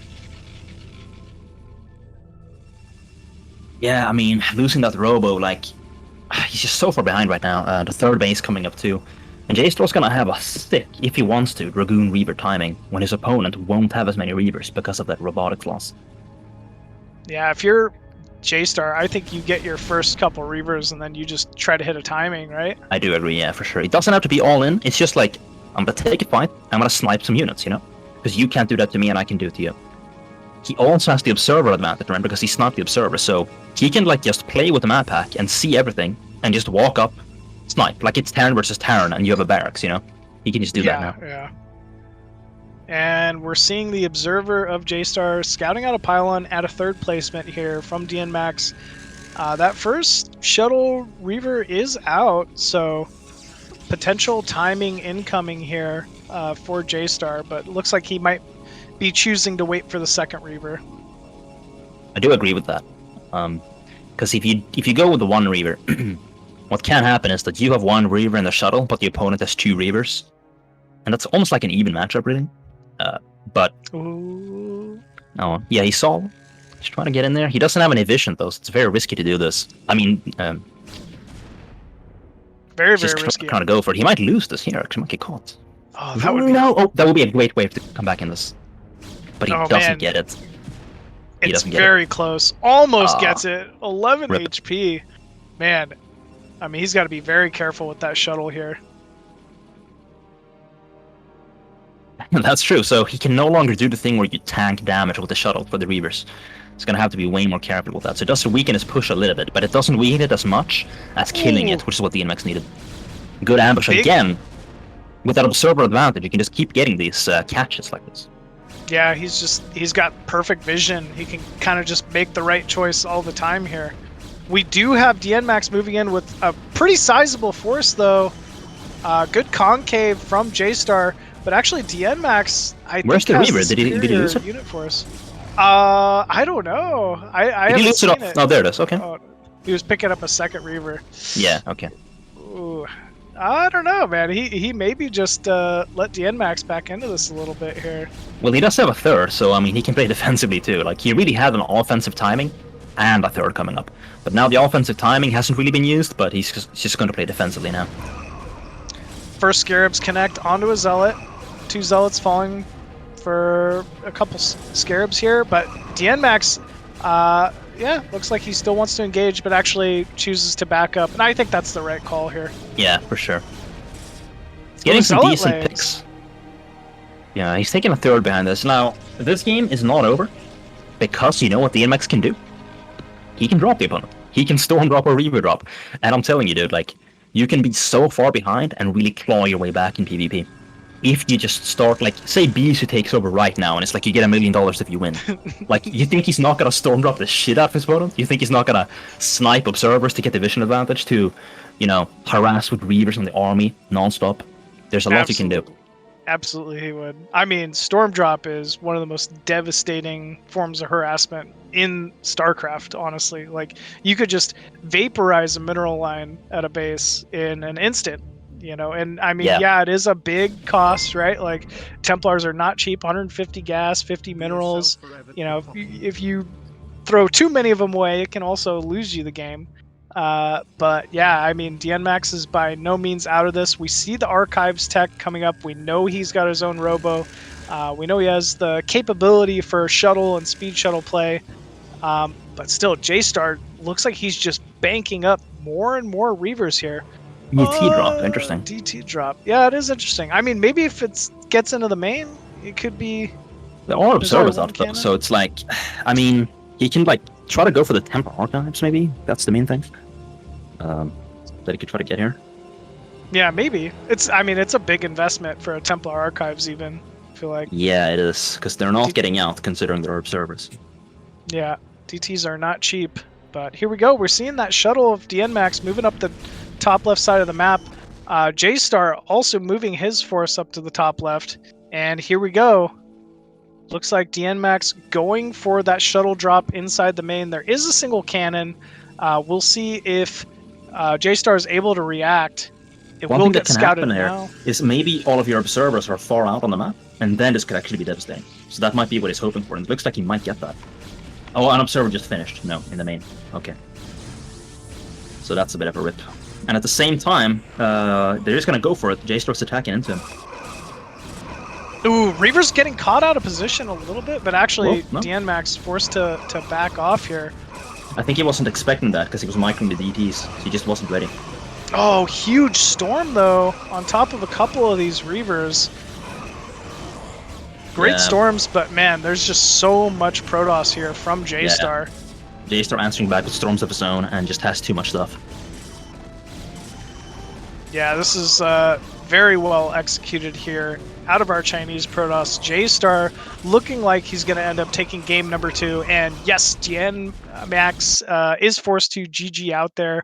Well played from JayStar, and JayStar is going to end up moving on to face off against Hawk and see who else potentially makes it out of Group C. Yeah. JayStar, I guess, the second most favorite player, I would say, conventionally, over... Well, some would favor him over OyA, actually, but those people were proven wrong. Yeah, I think some people would definitely favor him. I mean, JayStar, obviously a player with, you know, a lot of experience as well. He's one of the Chinese players that have already proven to be a pretty dominant force so far this season of BSL. So, yeah, Hawk is really going to have his work cut out for him here, being that NA Zerg, that final NA Zerg hope here. So I'm really excited to see obviously JayStar in another matchup here, but also how he faces off against kind of the best that there is at the moment for this North American Zergs. So this should be pretty exciting. Yeah. I'm good to keep going. I'm good. Yeah. All right, looks like we're going to just move on to our final match here of the day. Looks like map number 1 going to be Nemesis. Wow, that's first time we're really getting to kind of see this one today. Pretty excited about that. Nemesis kind of unique in that it has really like a low ground main, high ground natural, which can prove to be a little bit tricky at times here, you know, especially in certain matchups like TVP, for example. But I think that's fake high ground, actually. Oh, is it fake? I didn't know that. Yeah, I have it on pretty good authority. I've heard of that. It looks like high ground, but it's not. So, yeah. Never mind. Okay. I mean, I believed it too, but just now you know. Yeah. No, it was good to know. Huh. Interesting. Either way, still definitely a unique map. You have these assimilators with eggs kind of blocking off potential third base locations. So you got to be very diligent about scouting around the map for potential counterattacks and ways units can kind of slip in, as well as like scouting probe harassment and drone and SCV and all that. So yeah, kind of a unique match here. But yeah, as we said, Nemesis, we finally get to jump into a game on this map today, and it looks like both of our players are ready here. It's going to be JayStar going up against Hawk here at game number 1. Let's jump into the match. So, as you were saying, a very unusual map, and looking at this, you might think it's Zerg favored because of the inside expansion and stuff, but statistically, Protoss actually does okay on this against Zerg. But I think that really requires the Protoss to have prepared for this map, so I hope for JayStar's sake he hasn't vetoed this map on ladder, because this map is unusual. Like, you could even go on this map, for instance, Corsair Reaver. That is actually a thing you can do. It's very strong. I mean, think about it in comparison to most maps, right? Most maps in Zerg vs Protoss in this matchup, Zerg is expecting to not only be able to hold attacks at their natural, but also potential attacks at a third base. What a map like Nemesis does is it simplifies the matchup for Zerg and says, hey, you know what? No matter what happens, Protoss can only attack your natural, right? Like it takes infinity years to break down the assimilator or the eggs that it would take to even allow a potential timing to hit a third base here. But once the game gets into a later state, the same exact thing can be said for Protoss, right? Like, you can, if all you know that, or if the only potential timings that can hit you is attacks at your natural or like drops in your main, right? It makes sense for Protoss to go mass Corsair, kill a bunch of Overlords, prevent any potential drops, and then, you know, go like Reaver Corsair and drop around anyway, because it's not like you can move your force into the Zerg's third anyway. You're kind of forced to drop. So I really like that style of play. It's very difficult for Protoss to execute, I feel like, but a very good way to play. Yeah, and this is a good map for it because of those semi-islands. Now, it's not cross-positioned though, so about what you were saying, Zerg might not get 4 bases in one entrance, they might only get 3. Because having a Protoss next to you... Oh, Cannon Rush, by the way. That's interesting. Yeah, this is scary because Hawk went 12 hatchery. Oh my days. Both pylons are getting down. I mean, really, this is scary stuff, vOddy. This is a very easy way for a Zerg to die.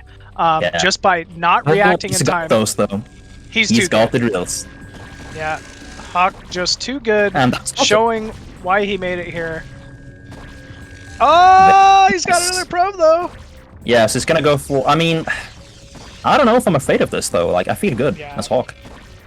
Oh yeah, you've got to feel good, even with the trapped drones. I mean, Hawk is in a phenomenal situation here. He's kind of just free to drone here. He knows the cannon rush isn't viable given this point. I mean, Protoss threw away 2 pylons and delayed their own expansion. Yeah, and this was really a planned move by JayStar, because he went cross-position scout first. He was fishing for that, and he was probably going to go for a greedier build if the opponent had been there. But upon seeing that he was close position, he sent 2 probes to guarantee finding him in time so he could go for this. So his entire build may have hinged upon that cannon rush succeeding and doing more than it did. Yeah, and I think that's kind of the case, right? You don't prepare to lose, you kind of prepare for victory, and unfortunately it didn't end up, you know, coming to fruition this time.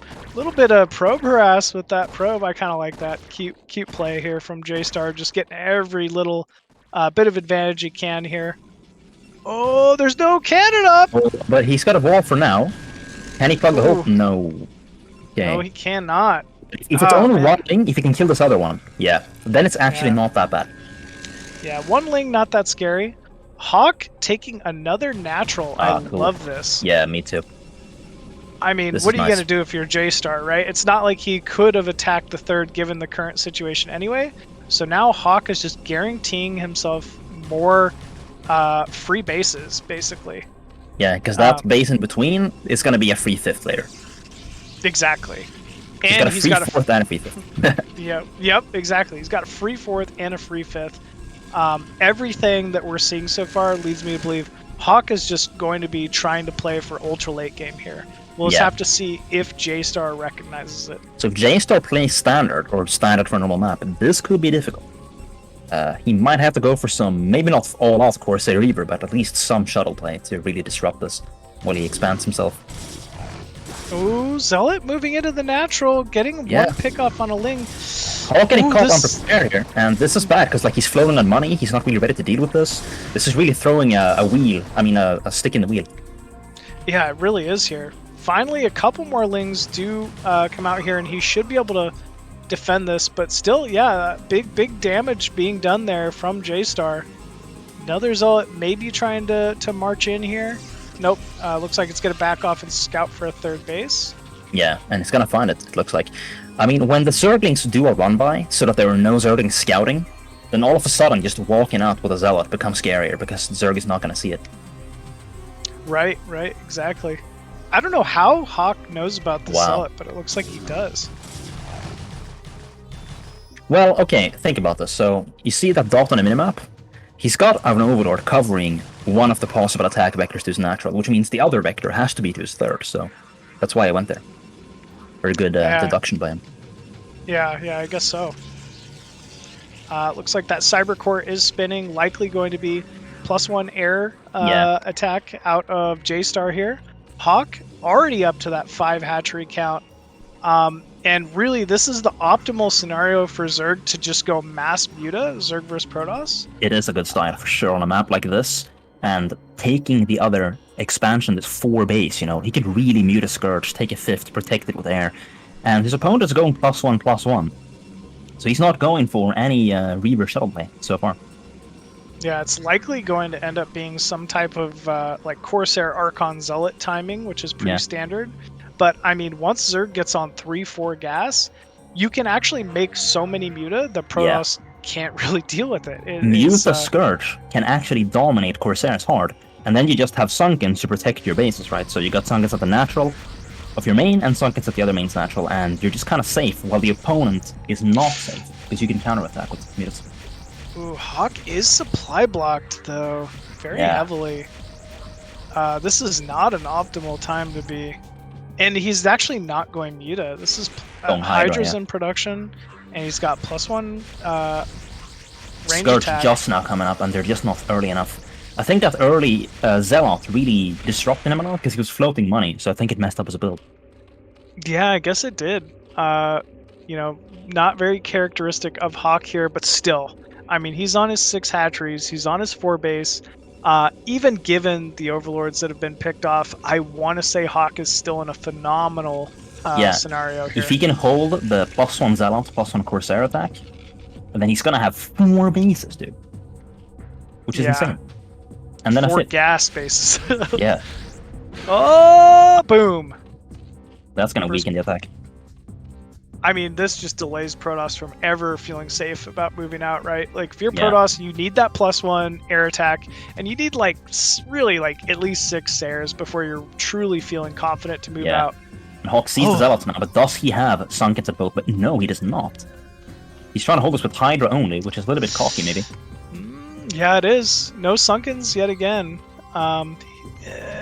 He does see the Zealots moving into the natural. Okay, Hawk doing a great job scouting. The Zealots changing position, but actually he's not reacting. Yeah, needs to send everything there right now, I think. Reinforce. We're maybe in some trouble here. He needs a drone drill.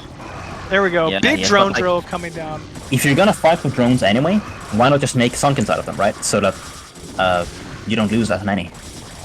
Ah, man. Yeah, I think Hawk would agree with you right here. It looks like he will end up losing just about every drone and Hydra at his natural here. Those +1 Zealots going to rip through all of these remaining Zerglings.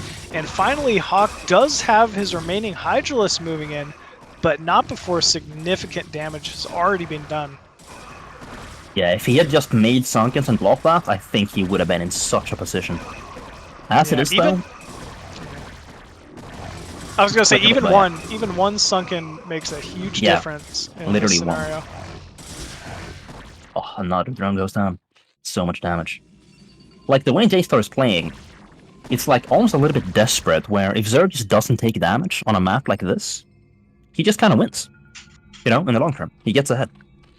Yep, and I mean he scouted the 4th base as well, so like it, you know, JayStar knew what he was up against. Maybe that's what kind of forced him to pull the trigger, right? He was like, oh shoot, Zerg already has a 4th, like, well, I better get some damage done or I'm screwed. Either way, he got it done. Yeah. Got a lot of done. He may have prepared for the Zerg to take one of the normal natural thirds, and maybe he had a strategy around that, and then maybe he felt like he just needed to get something happening. But anyway, he delayed Storm, which is creating this opportunity for Hydras to shine. There's no Storm yet. We do have 4 Templar. Storm just about up there. I mean, there might be the smallest window here for Hawk to try to get something done, but it's going to close in about 5 seconds. Yeah, Storm is about to come up, as these Templar do get energy, so... Gateway goes down, so that's going to be a little less production here out of JayStar. Maybe somebody like Eon Zerg can make this work, but it's just not a Hawk style, you know? Yeah, too many drones. This is good, though. Draining Storms. Yeah, for a single Hydra, I feel like you can take that all day as Zerg. Zealots moving in here, and big Storm going down on these Hydras. Yeah, that's going to force Hawk to back up here for sure. Yeah, if you're gonna do this, you really need to have the Eye of the Tiger, like the killer instinct. Like you need to behave as if you're doing Mutalisks against Terran, you know? Constant pressure, always moving around. That's what you need. Yep. Easier said than done. For sure. Obviously. We're not seeing Lurkers yet. We know we have Spire, but really not much gas to be mined yet from Hawk. Wonder what JayStar's doing here, right? Like, he could slip a probe to mid-right and start trying to take a 3rd or something like that, but we're not seeing that. No, he's playing very all-in. It's like he doesn't think... this, to me, is like telling us that he's not comfortable in this map. He tried the cannon rush, and I was really doing a 2-base all-in. Like, if this doesn't work, he doesn't have a game plan in the long term. Yeah, you kind of called it. Maybe he just has this map vetoed or something. Oh, man, a big pickup on that Templar. Now, this DT drop could be a big deal. I would love to see more spread out Overlords, considering the Corsair fleet is not dominant. Because these DTs could do a lot of damage because it doesn't have any vision. These Dragoons are just too chunky. Yeah. They're like taking up too much space here. Yeah, okay, here come the DTs. Corsair's alerting Hawk to the presence of dangerous naturals, so maybe not a good choice, actually, to do that. Yeah, I'd agree. Although he does push them away a little bit, but Hawk is on the ball. He's ready. Transferring drones. Yeah, transferring drones, does see the shuttle. Hawk kind of backing up a little bit here. Ooh. Does end up grabbing that shuttle, and no drones going down in the main. Actually, even sees that natural zealot as well. So now, DT. There's a pre-lurker timing. He only has Hydralisks against Storm, so we would really love to see some harassment. Like, this is so harassment right here. This is mad harassment. When Protoss is walking out like this, you can snipe units. But he's not doing it, so he's just gonna have to try to smash this in one big battle with only Hydras. If he does that, he'll be in amazing position, but this is a dangerous attack. Yeah, this is gonna be tough to execute for both players, honestly. Hawk doing a good job kind of luring JayStar out, getting a big surround here. One Templar. JayStar moving in. Ooh, yeah, big Templar pickoff here. We see one more waltzing in, and as well as the big flank finally coming here from Hawk. Ooh. Alright, so no Templar left now. It's just gonna be mass Hydras at this point, and that fake high ground is is good for Zerg, that it's not real. For sure, the way it's fighting. Yeah, it would have been much worse. Zealots moving into the natural here. Once again, looking to get some big damage done. Lurker aspect has completed. So yeah, good egg blocking. And he's but away to still, fight too at the front. ooh, JayStar's Dragoon Force falling, it looks like. Still Getting though, credit for the hatch. But you know what? Even though he gets this, it's not that bad if Hawk can stabilize with these lurkers. And I don't think we have an observer, so he may very well. I mean, if JayStar just sent a probe to a third base, he would have been fine. I don't know why he's not doing it. He doesn't believe in this map. He doesn't feel comfortable. He wants to just finish it with an all-in, I believe. Why wouldn't you want a free third expansion? Yeah, I guess he thinks late game it's too bad for his race or something, or he doesn't feel confident for whatever reason. Yeah, maybe given just that Hawk took that like third that's semi-greedy or whatever. I don't know, but either way, I still think JayStar could send a probe mid-right and continue Yeah, this game, good. but He has an observer. man. Oh, he's expanding now. Okay, and he has an observer with his army, so no storm, but does he even need it? He's got a lot of zealots. Oh, there's no lurkers here! Why is Yeah, there no there aren't. lurkers here? Oh, man. Well, Zealot boys, they love it when there's no lurkers around. They get to just Hawk party. tried twice to lurk or egg block, but the hiders died before they could do it. Yeah, this is looking a little rough here. We do have, oh, big storm going down on 2 of the lurkers as well. And yeah, it looks like top left just getting overrun here. Once that Evo's down, that's going to ruin all of Hawk's upgrade timings. We're seeing a big supply lead, now for JayStar, and GG is called. Wow. Massive game there from our Protoss player, JayStar. Man, that was kind of a shocker. I don't know. I thought Hawk was obviously in a very good position there. It was starting to get to that risky mid-game point where Protoss really needed to have a third base, but I mean, man, he just did one more full send top left, and it ended up being enough pressure to take the game. So, well done from JayStar there. Yeah, he just threw like a bunch of obstacles his opponent's way, and he was like, "Can you deal with this and this and this?" And he couldn't. But I still feel like if he had just survived, he would have been great. Yeah, of Like course. made those sunkens basically. Yeah, the sunken at the natural, oh man, that would have been so big with that initial Zealot timing. I mean, he even scouted it too. He was doing all the right things, just, maybe missed the change direction of the Zealots on the minimap one too many times, and so it goes. But with that, it's going to be Hawk's map selection for Zerg vs. Protoss. Vermeer, apparently.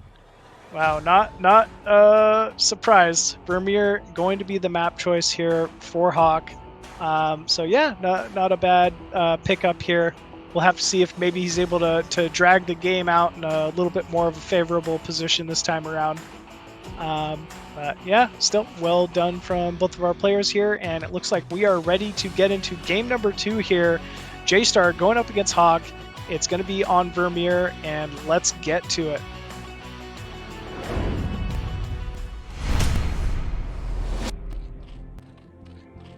And spawning top left as the red Zerg, it is Hawk.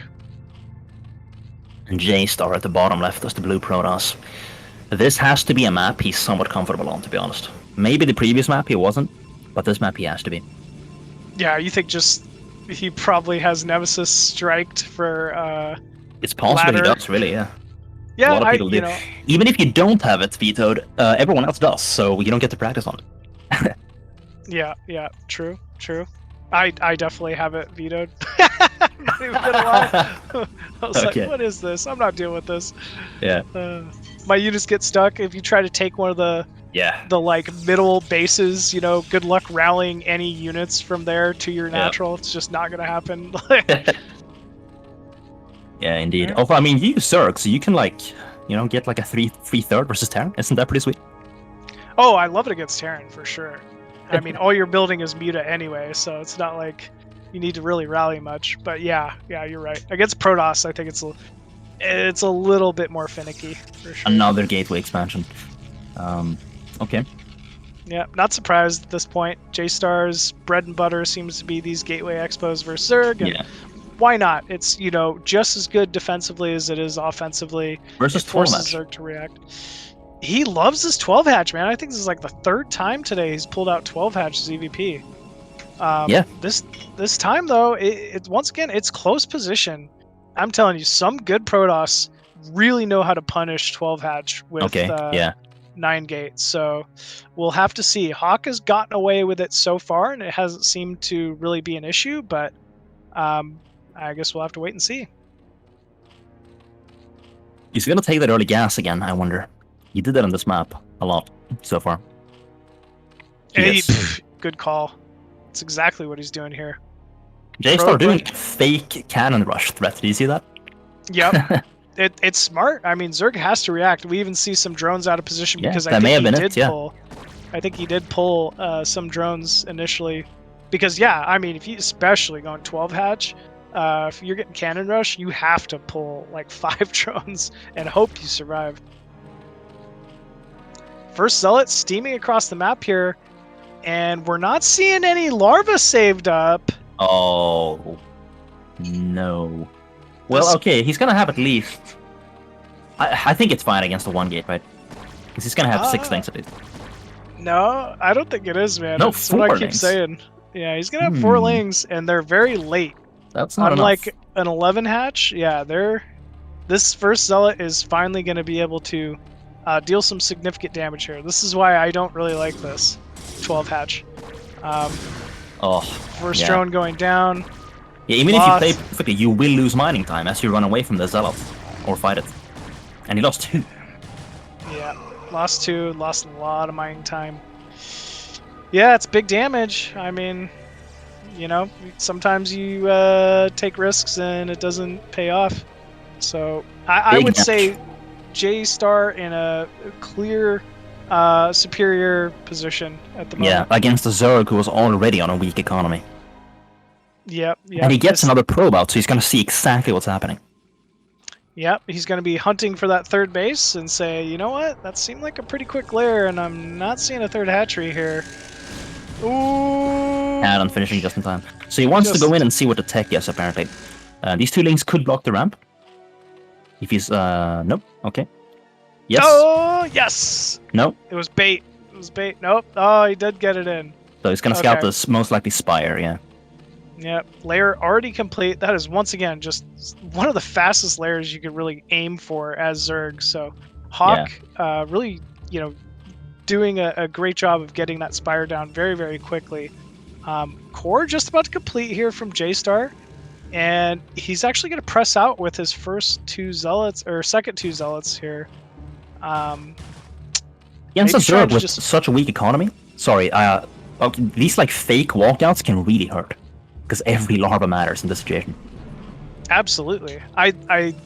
Your analysis is spot on. I mean, especially when you don't have that many larvae, right? There's no 3rd hatcheries worth of larvae. I like the fake move out, but Hawk didn't take the bait. He didn't. Yeah, he actually didn't do it. Yeah, he's I don't know, ballsy. So actually going in for real would have been the play there. Okay, he made 2 links. He made 2. Yeah, I guess so. Hawk at 24 of 26 supply. Did start the 3rd hatchery. JayStar putting down a very fast cannon in the main. I don't know about the timing on that cannon. That's way too fast, in my opinion. Yeah, it's a little earlier. But I guess for Protoss, it doesn't really matter that much. Like, what's he going to do instead, you know? Make probes at his natural? I don't know. There we go. He is getting probes as natural now. Man, look at those supplies. 42 to 28. Got a side block for JayStar, though. I hope he has a pylon finishing. Yeah. What? He doesn't know. Nope. He's doesn't even have one side started? Damn. He doesn't have one started still? Oh, man. There we go. Damn. There we go. That's unfortunate. Oh, he's... Whoa! I mean, I think that's not because he's side blocked, of course, right? So, like, he wants to make the Corsair. That's rough. Yeah. Yeah, it's rough, but he's still in a fine spot here. If it had been a Muta all-in, big yikes. Big yikes. Good thing it isn't. Alright, another pylon going down inside the main of JayStar. We do have this 3rd hatchery finishing up at a 3rd base for Hawk. Yep. 4th hatchery underway. First Scourger out. And I feel like normally we would see Hawk go for kind of Muta openers, but today it's been all Spire Scourge into Hydra. Yeah, he might make some Mutalisks defensively only against the Zealots. So he doesn't need them yet, but we may indeed see that later when the Zealots come up. And then he's probably going to go Hydra. That's what he's been doing so far on this map. I'm shocked to see this Scouting Corsair go through Hawksbane, knowing that there's Scorch out, to be honest with you. Yeah. Did he just... No, okay. I don't know. I was looking at the minimap, but I'm not sure if that was a Scourge or a Ling. I think it was a Scorch, but it. it didn't connect. Yeah. Okay. So we got like 3 gates in the main for JayStar. Probably gonna go for like a 7 gate. Take a third behind it, something like that. I like that play. I like 8 gates as well. You know, it's kind of more reminiscent of what we saw last game. JayStar seems to be very comfortable once it gets into these big army like situations, right? Controlling mass zealot, dragoon. Oh, it is Muta. We finally get to see it. Okay, this is gonna be mass Muta here out of Hawk, and I think if he can catch these Corsairs, he's gonna have massive air superiority if he can catch them with the Muta Scourge, and he does have enough units to dominate right now this fight. Let's see how this goes. JayStar's like, okay, I'm out. Oh, he's gonna catch one. Oh, doesn't get it. Ooh. Too bad. Take some shield off though, so not bad. But JayStar here ultimately does recognize what this is. So this is going to be a little tricky here for Hawk. I mean, honestly, JayStar needs to just sit back, build up that gateway count, build up his Corsair count, and wait till he has like, you know, 10 Corsairs with +1, and then just run Hawk over. Yeah, if he can save all his Corsairs, then there won't be a lot of Templars sniping later on, which is great for him. Okay, the Zealots come out, he sees it with Scourge, and when he knows his opponent is distracted, he ambushes a few Scourge. Very good. I turns around, but he's winning the battle. Okay, now never mind, I called it too early. But he's kind of winning, actually. He lost 1 Corsair only. Yeah, I think JayStar has this. Oh, but never mind, that's a big flock of Scourge. Huge and he gets massive connections. So now he does have that air superiority I was talking about. And the Zealots have to turn around. Can't do anything. Yeah, these Zealots definitely need to back up. I don't even think we have an Archon yet, so Hawk could chase this down if he knew.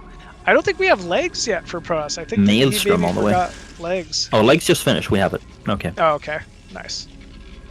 But yeah, +2 attack on the way. Maelstrom. He's like, all right. We lost the airfleet, boys, so time for Plan B to beat these Mutalisks. Looks like Hawk doing the smart decision and choosing to transition. We're seeing that Hydralisk Den go down at the natural. Another hatchery being added at his 3rd base. And I wouldn't be surprised to see Hawk take a 4th here. Pretty quickly. Yeah. That would be a great play right now. Whoa. Okay, he's basically safe for now. Dude, he could even take that cannon out. I mean, he really could just go for that. But anyway, yeah, he's gonna be a bit more aggressive now. I'm gonna go for the first cannon. Only Dragoons and 2 Corsairs here for anti-air, and he's picking out Dragoons. Yeah, these are big Dragoon pickups. Ooh, 1 Corsair going down as well. This is just all Hawk at this point. Yeah. It's fun to see this build actually work out that he was doing, because it's really working this game. He could go for Lurker, and then he's going to be safe until Observer, and with the air superiority, he could definitely snipe some Observers too, to just buy even more time for a greedy 4th if you choose to play that way. Yeah, absolutely. And going for more snipes. I mean, this is great until Maelstrom hits, but I don't think he even has a Templar with Storm, so like, do we even care that much about Maelstrom, right? Yeah, I mean, the Dragoons and a Corsair will eventually do a good amount of damage, but yeah, you're right. I mean, he shouldn't be too afraid here. Okay, the big timing coming up now. I wonder how many Hydralisks he has, because that's really what we're hoping for. It's got a decent amount. I'd like to see a few more Sunkens. A Lurker would just Shrek this. But Ooh! Big Maelstrom going down. He is getting some massive damage finally on that flock of Muta. It's funny. He needs to run away now. There we go. Yeah, he's definitely got to run away. Ooh, that was pretty good from JayStar though. Hawk, even on supply, which is always something you like to see if you're Zerg. Yeah, for sure. So, I mean, he's got enough here. Like, these Zealots are just gonna die to the Mutalisks. And the Which is good for Hydras. Hawk. Yeah. Yeah, there's I don't believe we have Hydra range yet, so the Zealots will trade a little better than you'd expect. But yeah, this is Hawk just starting to really carry this game away, it looks like. Dragoons coming in. There is one Corsair left. Not anymore. But still, maybe there's a scary enough amount of Dragoons here that this could prove to be deadly. Oh, more Muta coming in. Yeah, great choice right now because there's no splash. And Mutalisks actually straight up just beat Dragoons. So, I mean, the Mutalisks are a problem. It's got some Sunkens here too. Needs to react to and go crush this. Yeah, that was a nice adjustment from the last game. Hawk with those Sunkens, it's really going to prove to be very difficult for JayStar to push through. And yeah, we're seeing a lot of blue goo on the ground now. Some of these Dragoons finally starting to fall, and Hawk trying to kind of flood this rally of JayStar. So, last game I said I sensed a bit of a desperation from JayStar. I'm actually sensing this here too, but now Hawk is surviving the attacks. And again, there's just like no future behind the attack if it doesn't work, you know? Right. I mean, maybe if JayStar was trying to put down a third Nexus at this point, he could sit back, have something to recover to. We do see another Dark Archon, or I don't know if that's the same one or whatever, but maybe it is the same one. So maybe he can get another timing done here, but I mean, the longer this game goes on, the more sure I am that Hawk is going to be taking this game. Yeah, I mean, a Dark Archon with Maelstrom is really to protect the Templar. But there aren't any Templar. So, okay, there we go, finally. 2 Templar coming out. So he's going to have 2 Storms to play with at least. Yeah, this looks to be the timing that JayStar wants to hit. Hawk has scouted it out, though, with some of these Scourge. Zealots trying to get on top of some of these Hydralisks. There's so many Hydra, though. Yeah, No even lurkers. on food is just... Yeah, no lurkers. I mean, 1 lurker would shrek this whole push, but even without it, he still has a good chance. Spreading out this... Oh, okay, and the Maelstrom goes down on Hydra, so now the Mutalisks can just destroy everything, actually. Yeah, there's no Archon, really, to deal with these Muta. He should his Mutalisks. And provoke... Oh, man. Wow, no Storm even. Yeah, Hawk just taking out these remaining Templar. Only a handful of Dragoons and Zealots still trying to attack. Yeah, good Storm dodge there. And yeah, I think Hawk should just be able to push this back and get a contain of his own going now. I don't know if a lot of people predicted that Hawk would out-macro JayStar. Like he's actually the more solid player if he survives. But that's what it's looking like, which is pretty interesting. Yeah, it absolutely is. I mean, there just seems like no reason for JayStar not to try to aim to take a third base at this point. It's a little shocking to me, because I believe he created a window to do so. Right, yeah, I agree. But it's almost like he doesn't believe in himself enough and he keeps going all in when he doesn't have to. Like, I believe he can play late game against Hawk, for sure. I think he's capable. For sure, man. But GG, nonetheless, is called from JayStar there. That's going to tie up this series 1-1. And actually, yeah, it's going to take us down to another Game 3 here. Hawk on the comeback up against the Chinese Protoss JayStar. So, yeah, this is proven to be quite a series between these two. And he could choose Butler if he believes that it's Protoss favored, as many do. As the statistics imply that it slightly is, ever so slightly, but he chooses instead. Let's see what it goes for. Sylphid, right? I think that was Sylphid, yeah. Well, Sylphid, that's a surprising choice to me, if that is indeed what he ends up choosing, because it sounds like it is Sylphid. Zero's telling us it's Sylphid. So, Sylphid, I mean, as a Zerg player, I can tell you, this is like 973 heaven all day. Zerg really, really loves early Hydra pressure on this map, and it's proven to be quite difficult for Protoss to deal with time and time again.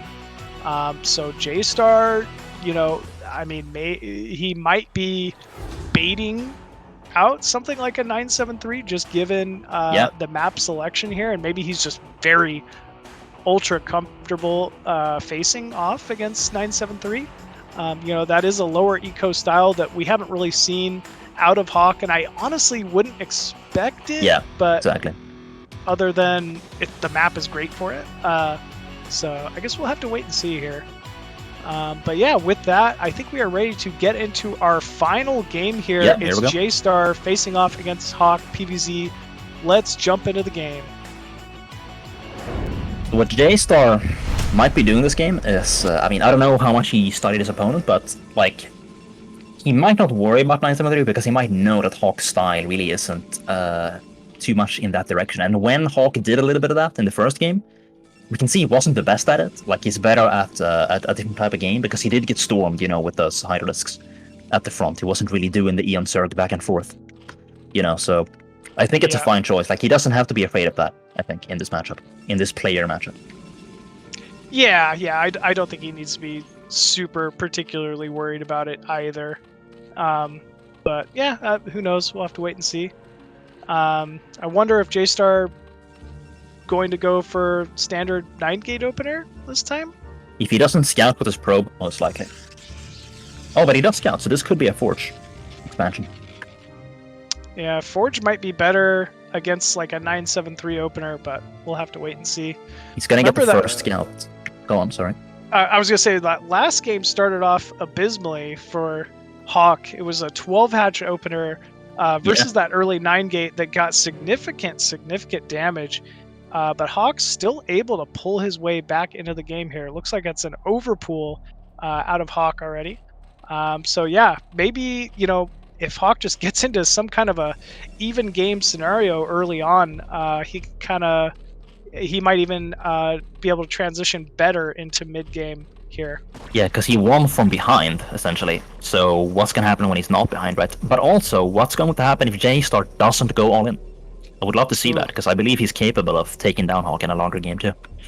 Yeah, he absolutely is. I mean, this Sylphid being one of the maps where you do have a relatively close third gas base for Protoss. You know, it's relatively easy to secure-ish. So yeah, I mean, it's no Fighting Spirit where like you're making cannons before Storm, but like it's pretty easy, and it does have gas.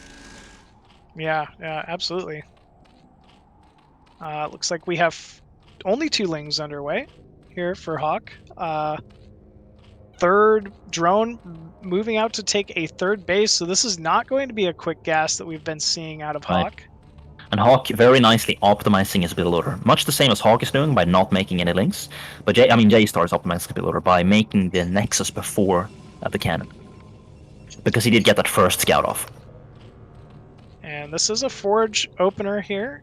We, haven't really seen JayStar do this quite yet, I believe. So we'll have to see how he plays his Forge openers. Hawk with the third hatchery at bottom left gas base. Yeah, very good choice. Probably the best one if you're not going to take the natural, which most people don't do on this map. Yeah, that mineral only. I steer clear from taking that mineral only as well as Zerg player. I just like the options that the third gas gives you. Also, it's upper ramp, right? Like a little easier to defend and stuff like that. So, good choice.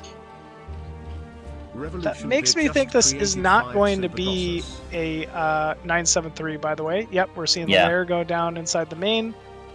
So, yeah, I was talking about how common it is and how difficult it can be to prevent 973 on this map, but we will not be seeing it. Yeah, it feels like right now Zerg is slightly ahead in the meta game because Protoss just doesn't have a good answer to like early Hydralisks that are not all in. They just kind of fall behind by default a lot of the time. So I'm waiting for like the next Protoss revolution to solve that. Yeah, and the next Bisu, someone's gonna start making scouts or something like that. Bisu actually beat Larva with scouts, funnily enough. But anyway, Bisu, he beat Larva with scouts. Larva, the ASL or KSL winner or something. No way. Multiple times actually, but it's actually, I'll tell you about it later. It's a build he can do. But scouting the third base, very comfortable. JayStar has to be comfortable so far. He got that economical Nexus first before cannon. No Stargate.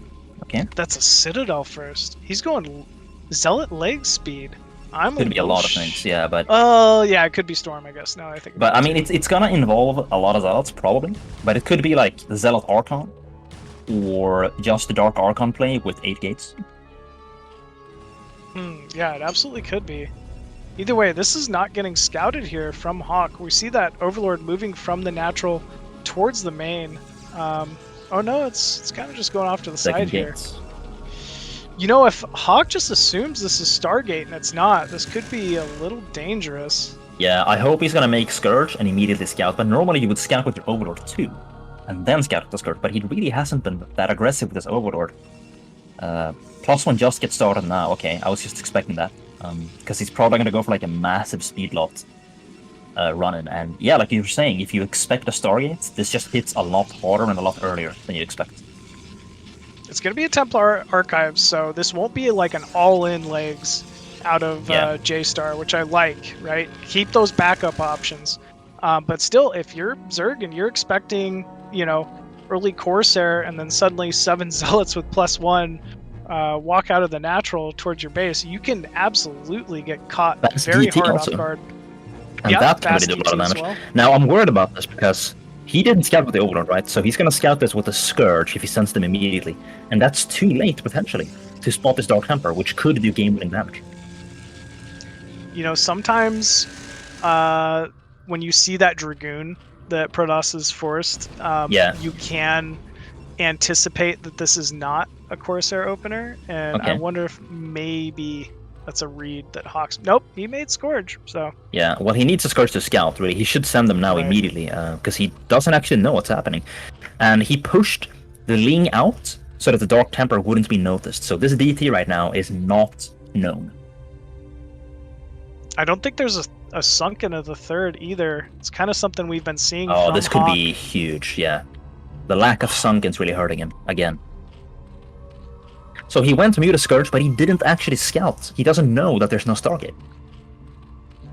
He doesn't notice. Oh, he doesn't see the DT. Okay, he notices now, but this is still huge. Massive damage. Yeah, the DT's pretty much already paid for itself. Don't tell me it's going to get into the main. Oh, nope. Oh, come on, please. Oh, it gets into the main. There's no Overlord. That's game-winning damage. It's massive. It's huge. I mean, unless an Overlord pops out now. But either way... He needs to kill the egg, though. Because that egg just started. He saw it. Yeah, he's doing it. Yeah, this is really unfortunate. Okay, we do have an Overlord moving in. Yeah, slowly. It's going to make its way over there. But, like, he made the Dragoon. And as you were saying, that's to deny the Overlord from scattering. The Overlord didn't even try, but that's what it's for. And as you were saying, when you see it, you might actually get a little suspicious. Because, like, why are you making this Dragoon? Like, what are you trying to hide, right? And this is what it was hiding. Look at that Dragoon count, though, from JayStar. I don't think he should... I don't think this is the play. Well, there's like a Dragoon all-in. Well, not all-in, but like... he's doing 4-gate Dragoon, and he wants to siege the SimCity at the front. Like, if he can take out this hatchery, this Hydra den, without actually going all-in, that's what he's going for right now. He's got to wait for more Dragoons. I think, before he can do this. Oh, maybe... You know what? Maybe. I guess the Muta need to really handle that DT in the main. Yeah, there we go. Okay, so pick that off. He doesn't need to attack the Sunkens, he just has to do this. He's causing a lot of economic damage by essentially killing drones, and he's going to cancel this this Hydra research and get a hatchery. Yeah, Hydra speed, I mean that's a big timing to prevent. Ooh, does lose a Dragoon though. His speed finishes. Does he have range, though? I don't think he has. Yeah, it's going to force another Hydra Den, I guess, to be produced here. And he is taking a third, so he's not going all in. He's actually expanding, guys. Right on. This is exactly what he should be doing here. We're seeing more Muta being produced from Hawk here. I feel like these are almost like desperation Muta. He's going to try to counter with them and try to prevent the third. But JayStar has scouted this out. He's got a good amount of Dragoon. He's got an Archon, so... I mean, there's no chance at a straight-up fight with JayStar. 2 Stargates now. Interesting. So he wants to come out with, like, 8 Sairs and kill all the Overlords later, in, like, a few minutes from now. That has to be the plan, right? Yeah, I think so. I mean, as Zerg, once you think that they don't go Corsair, you're usually, even against Archon, even against Templar, you feel pretty comfortable going Mass Muta. Yeah, you do. Muta Sunken. But yeah, this is not going to be the case here. these might be defensive Corsairs too, because he may not feel comfortable just playing with Maelstrom and Storm on this map because of the exposed natural. So he may feel like he needs Corsairs, just not to die to Mutas. That is 11 Muta, which is always scary. Muta diving back into the main here. I think he's trying to hunt Templar. Yeah, he's going to end up finding the Stargates, though. Yeah, so he sees that, which is good. And he got some Dragoons. He did do good damage, but he is quite far behind considering this early third that he cannot contest whatsoever. This is good, though. Wow, he's just going to try to target the Stargates down. He's making plays happen now, where it's like, if Jaydong in his prime took over now, like, this is definitely winnable. Like, you can pick apart a Protoss like this while you expand. Like, if you play 100% perfectly right now, the way he's making things happen, he could win. Yeah, he absolutely could. Do we have another Hydra Den? We don't. So, this almost feels a little all-in from Hawk. No, he's not mining gas at his third either. Yeah. I think this is a Muta all-in. Well, that's not gonna kill the Protoss, unfortunately. I mean, he's making drones now, okay. But what's the next step, you know? Where's the fourth base? Where's the massive army, you know? I just don't see how we can take a fourth with Muta only. Oof, we need to stop throwing Corsair away. Harassment is great, but, like, I just don't know what he's gonna do behind it. Yeah, I'm not sure. He's got to get something done here. Actually, this Stargate in danger of falling. And man, the Corsair's gonna go down too. He is just losing these Corsairs left and right, I gotta say. At least the Muta will be pushed off here. Dragoon's still sitting at that third base. Hawk, okay, he does have a Hydra Den, so there is possibility for transition finally. And it looks like he's at least scouted out his own mineral only, so he should be able to take a fourth base here pretty shortly.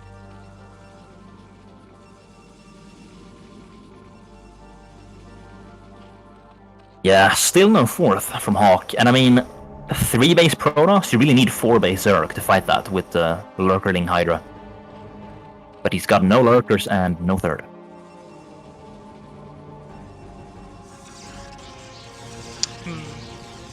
Yeah, nope. I feel like he's very consistently delayed his Lurker tech every game for whatever reason. Yeah, he prefers going for that Hydra Muta Templar snipe, I suppose. Which you can do for sure. It's not weak at all. Yeah, it's definitely not weak. Tough to execute. You know, you gotta be really on top of your Muta control. Here we go. Corsair's finally moving in, catching some of these Muta, and they will push the Muta off. Ooh! Almost caught those Muta. I mean, if you're Protoss, you just prevent the fourth, right? There's no reason to attack into the... No reason to attack into the third. Yeah. Just like what he's doing now. Yeah. Yeah, he's doing this very well. I'm not seeing much Storm, right? No, because he was so anti-Muta focused, right? So he is lacking in Storm, but like got a lot of units just straight up. I think he does have a lot of Mutas for sure. Oh, JayStar not grouping his Sairs with a probe. Kind of interesting. He should probably try to fix that, I think. Yeah, how do you do it on 12 as Protoss? Because pylons aren't tight, right? So you gotta like use other buildings or something. Anyway. I mean, yeah. If you play this race, I guess you should figure that out. Yeah, exactly. Oh, it's a good snipe. Ooh, so again, these Mutalists continue to do great, but like, I just maybe he needs to like hit an expo behind this or something, like, because the Mutalists alone are not enough, even though they're doing great damage. Yeah, even though, I mean, they are doing great damage. Eventually, you know, these forces are going to have to hit each other, and it's pure Muta Hydra against Protoss, and I mean, you have to have Lurkers at some point. Protoss still doesn't have Storm, and he could use that to take a fourth base. And then if Protoss tries again to deny it without Storm, and now he might actually have enough Hydralisks. So now is like the time when he's strong. The Zerg has Hydra against Stormless Protoss, but he's not using it to expand. Yeah. He seems a little timid. Maybe he's waiting for like a range attack upgrade or something. I'm not sure. Man, he's also just throwing units away. Yeah, he's losing. Yeah, JayStar's just getting caught out of position with these a little too much. Like, imagine an expansion to the new main. Imagine JayStar going there and then just ambushing the troops, right? Like cutting off reinforcements, like so much. That would be a way to win. He's taken a 4th now. Finally, for real, getting more units even with his Corsairs. Here we go. Corsair moving Even more. in. Oh, okay, actually missed us that, but okay. It looked like it was gonna work. But anyway, there are only 2 Templar, and they're fresh, 1 storm each. That's all we have. Okay, 3 now. So yeah, like I was saying, like the Templar are starting to amass now, and we really would have wanted a 4th to be ready for this. We do have lurkers though, finally, as Zerg. And as we know, Hawk really likes to just kind of sit back once he gets this lurker tech up. So he should be able to hold at least the mineral only. But still, you'd like to be on 4 gas by this point as Zerg. And I mean, vice versa, JayStar, he should be taking a 4th right now. There's just really no reason not to. He's almost maxed. Yeah, Zerg has no control over the map. I mean, the mutas are just getting torn down finally by this 2. Okay, now he's gonna go for this round, because JayStar did go all in to get that base. So Hawk is gonna try to, I guess, send everything he has. Although he is not sending everything from the left. Yeah, big storms going down there. Oh, they're trapped! They're trapped on the ramp. Oh, no. Little bit of a blunder here from Hawk. Still, though, so many Hydra. Man. I mean, that really could have been a victory if he had actually taken every unit. Yeah, I think you're right. That could have been pretty good. But I don't know. I don't know what happened. Like, maybe a hotkey mess up, or like when one Hydralisk isn't in your hotkey and it's blocking the ramp, so you can't leave. Maybe that's what's happening. That's what it looks like. I mean, there's so many Hydras over here, right? That's like 30, 40 supply of Hydra. JayStar's running out of money, I gotta say. This is a little silly. Is desynced, you think? Desynced replay? No, I don't think so. I'm sorry. I mean, you never know. Like, yeah. I mean, he just needs to take a No, break. it's the same okay. The thing. game is real. Okay. Here we go. Big momentum here for JayStar moving in. Massive storm. Corsairs cleaning up what's left of those Muta. But Hawk actually... No storm left? Yeah, no storm. It's pure Zealot Dragoon versus Hydra. I mean, JayStar more money, has... though. I think there's just too much Protoss, even so. I think you're right. I mean, somehow these Dragoons are really trading very effectively. Two upgrades, by the way, on the Protoss. Yeah, jeez. Hawk down to 80 supply, no closer to taking his 4th than he was before, and finally, it looks like JayStar taking that mineral only. That should pretty much guarantee the victory at this point. Yeah, he's ahead in bases against the Zerg. I mean, you're already winning when you're even. I mean, the only base Hawk could even hope to take at this point would be that mineral only, which is still not going to give him any type of advantage once he secures it. You know, ideally, Hawk would want to steal the other main or something. I gotta say, though, when you know that Zerg is only Hydra, I'm surprised we're not seeing heavier Zealot Storm. Oh my god, as I say that, massive storms. Yeah. GG is called there from Hawk, and JayStar will be moving on. He is the silver place finalist in this Group C. What a great series between JayStar and Hawk there. I really, truly enjoyed that one. That fast DT build, man, and the execution where he sends in one and then the other to draw the units out. Yep, the one at the third just to, draw the mutas to run over to the third, and then, runs the second one into the main, from there he kind of just took the victory, so very, very well played, as expected from JayStar. Yet another Chinese competitor qualifying here in the BSL. Don't forget OyA, though, taking first place in the group with some strong showings against Hawk as well as JayStar.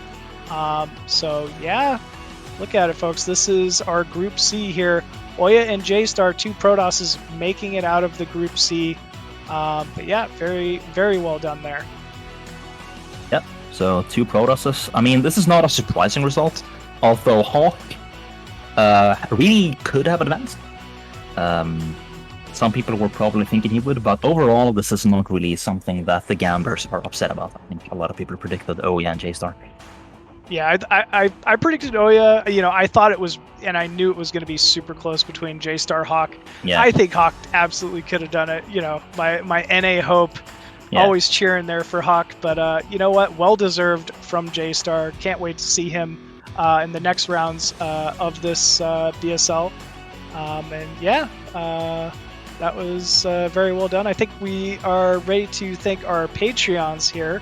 At the Bombastic General level, $100 a month, we have Star Lover. At Bombastic Colonel level, $50 a month, we have My Fleeting Dream, Martin Harsmar, Striker, Steve Schmidt. Thank you. At the Major Plus level, $30 a month, we have Tim, Cause, Tupacalypse, and Robert Groot. At $20 a month level, we have Nicholas Schuler, On My Way, Gordon Bradley, KJ, Daniel Lopez, James Quirk, LML, Niantic, and Quark. Thank you all very much. And thank, honestly, everybody who has been participating and donating to the Patreon. So many more folks are donating this season, and the love is felt. So thank you all, anyone who's contributing. And I encourage each and every person to contribute, even if it is, $1 or $2. It goes a long way to making sure that Zero is able to keep the BSL alive season over season. So yeah, thank you all very, very much, and please continue to support. And yeah, folks, with that, that's going to be a wrap for today's Group C. vOddy, thank you so much, man, for joining me. It's been a wonderful cast, and I always love casting with you, bud. I hope we get to do it again soon. Yeah, for sure, dude. It was my pleasure. Awesome, folks. Well, thank you all for tuning in. Really appreciate it. Tomorrow we have Group D, obviously. Zero, who's in Group D? It's like Zeke and who else? I'm trying to remember here. Group D. Zeke, Jayun, Boa, Blade. Oh, massive massive lineup here. Zeke, the foreign Oh, Zerg god, honestly one of my personal favorites to take this whole thing. Jayun and Boa, some more, and Blade. A lot of NA hope there, NA yeah. Protoss, so gonna be cheering Oh, for those Jayan using folks as well. Protoss. I thought he used Zerg, but I guess he always played both. He changed up. He was a Zerg player, and a couple seasons ago he was like, you know what? I've been messing around with Protoss, and it seems to be better than my Zerg. So All right, he's full cool, time Protoss now. Yeah, cool. yeah. But yeah, folks, thanks again for tuning in. This is Machine. I will be seeing you guys tomorrow. I'll be commentating with the Doc Holiday. Big thanks again to Zero for pushing all the buttons and making all this StarCraft happen for everybody. With that, we're out of here. Take it easy, folks, and we'll see you tomorrow. Peace.